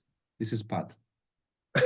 Yes. Okay. Thank you. Yeah. Thanks for So, okay. Thank you so much. That's all. I'll set the recording and I'll upload the slides right now. So have a good weekend and see you at the end of November. Thank you. Thanks, Take care. Thank you. Take care. Cheers.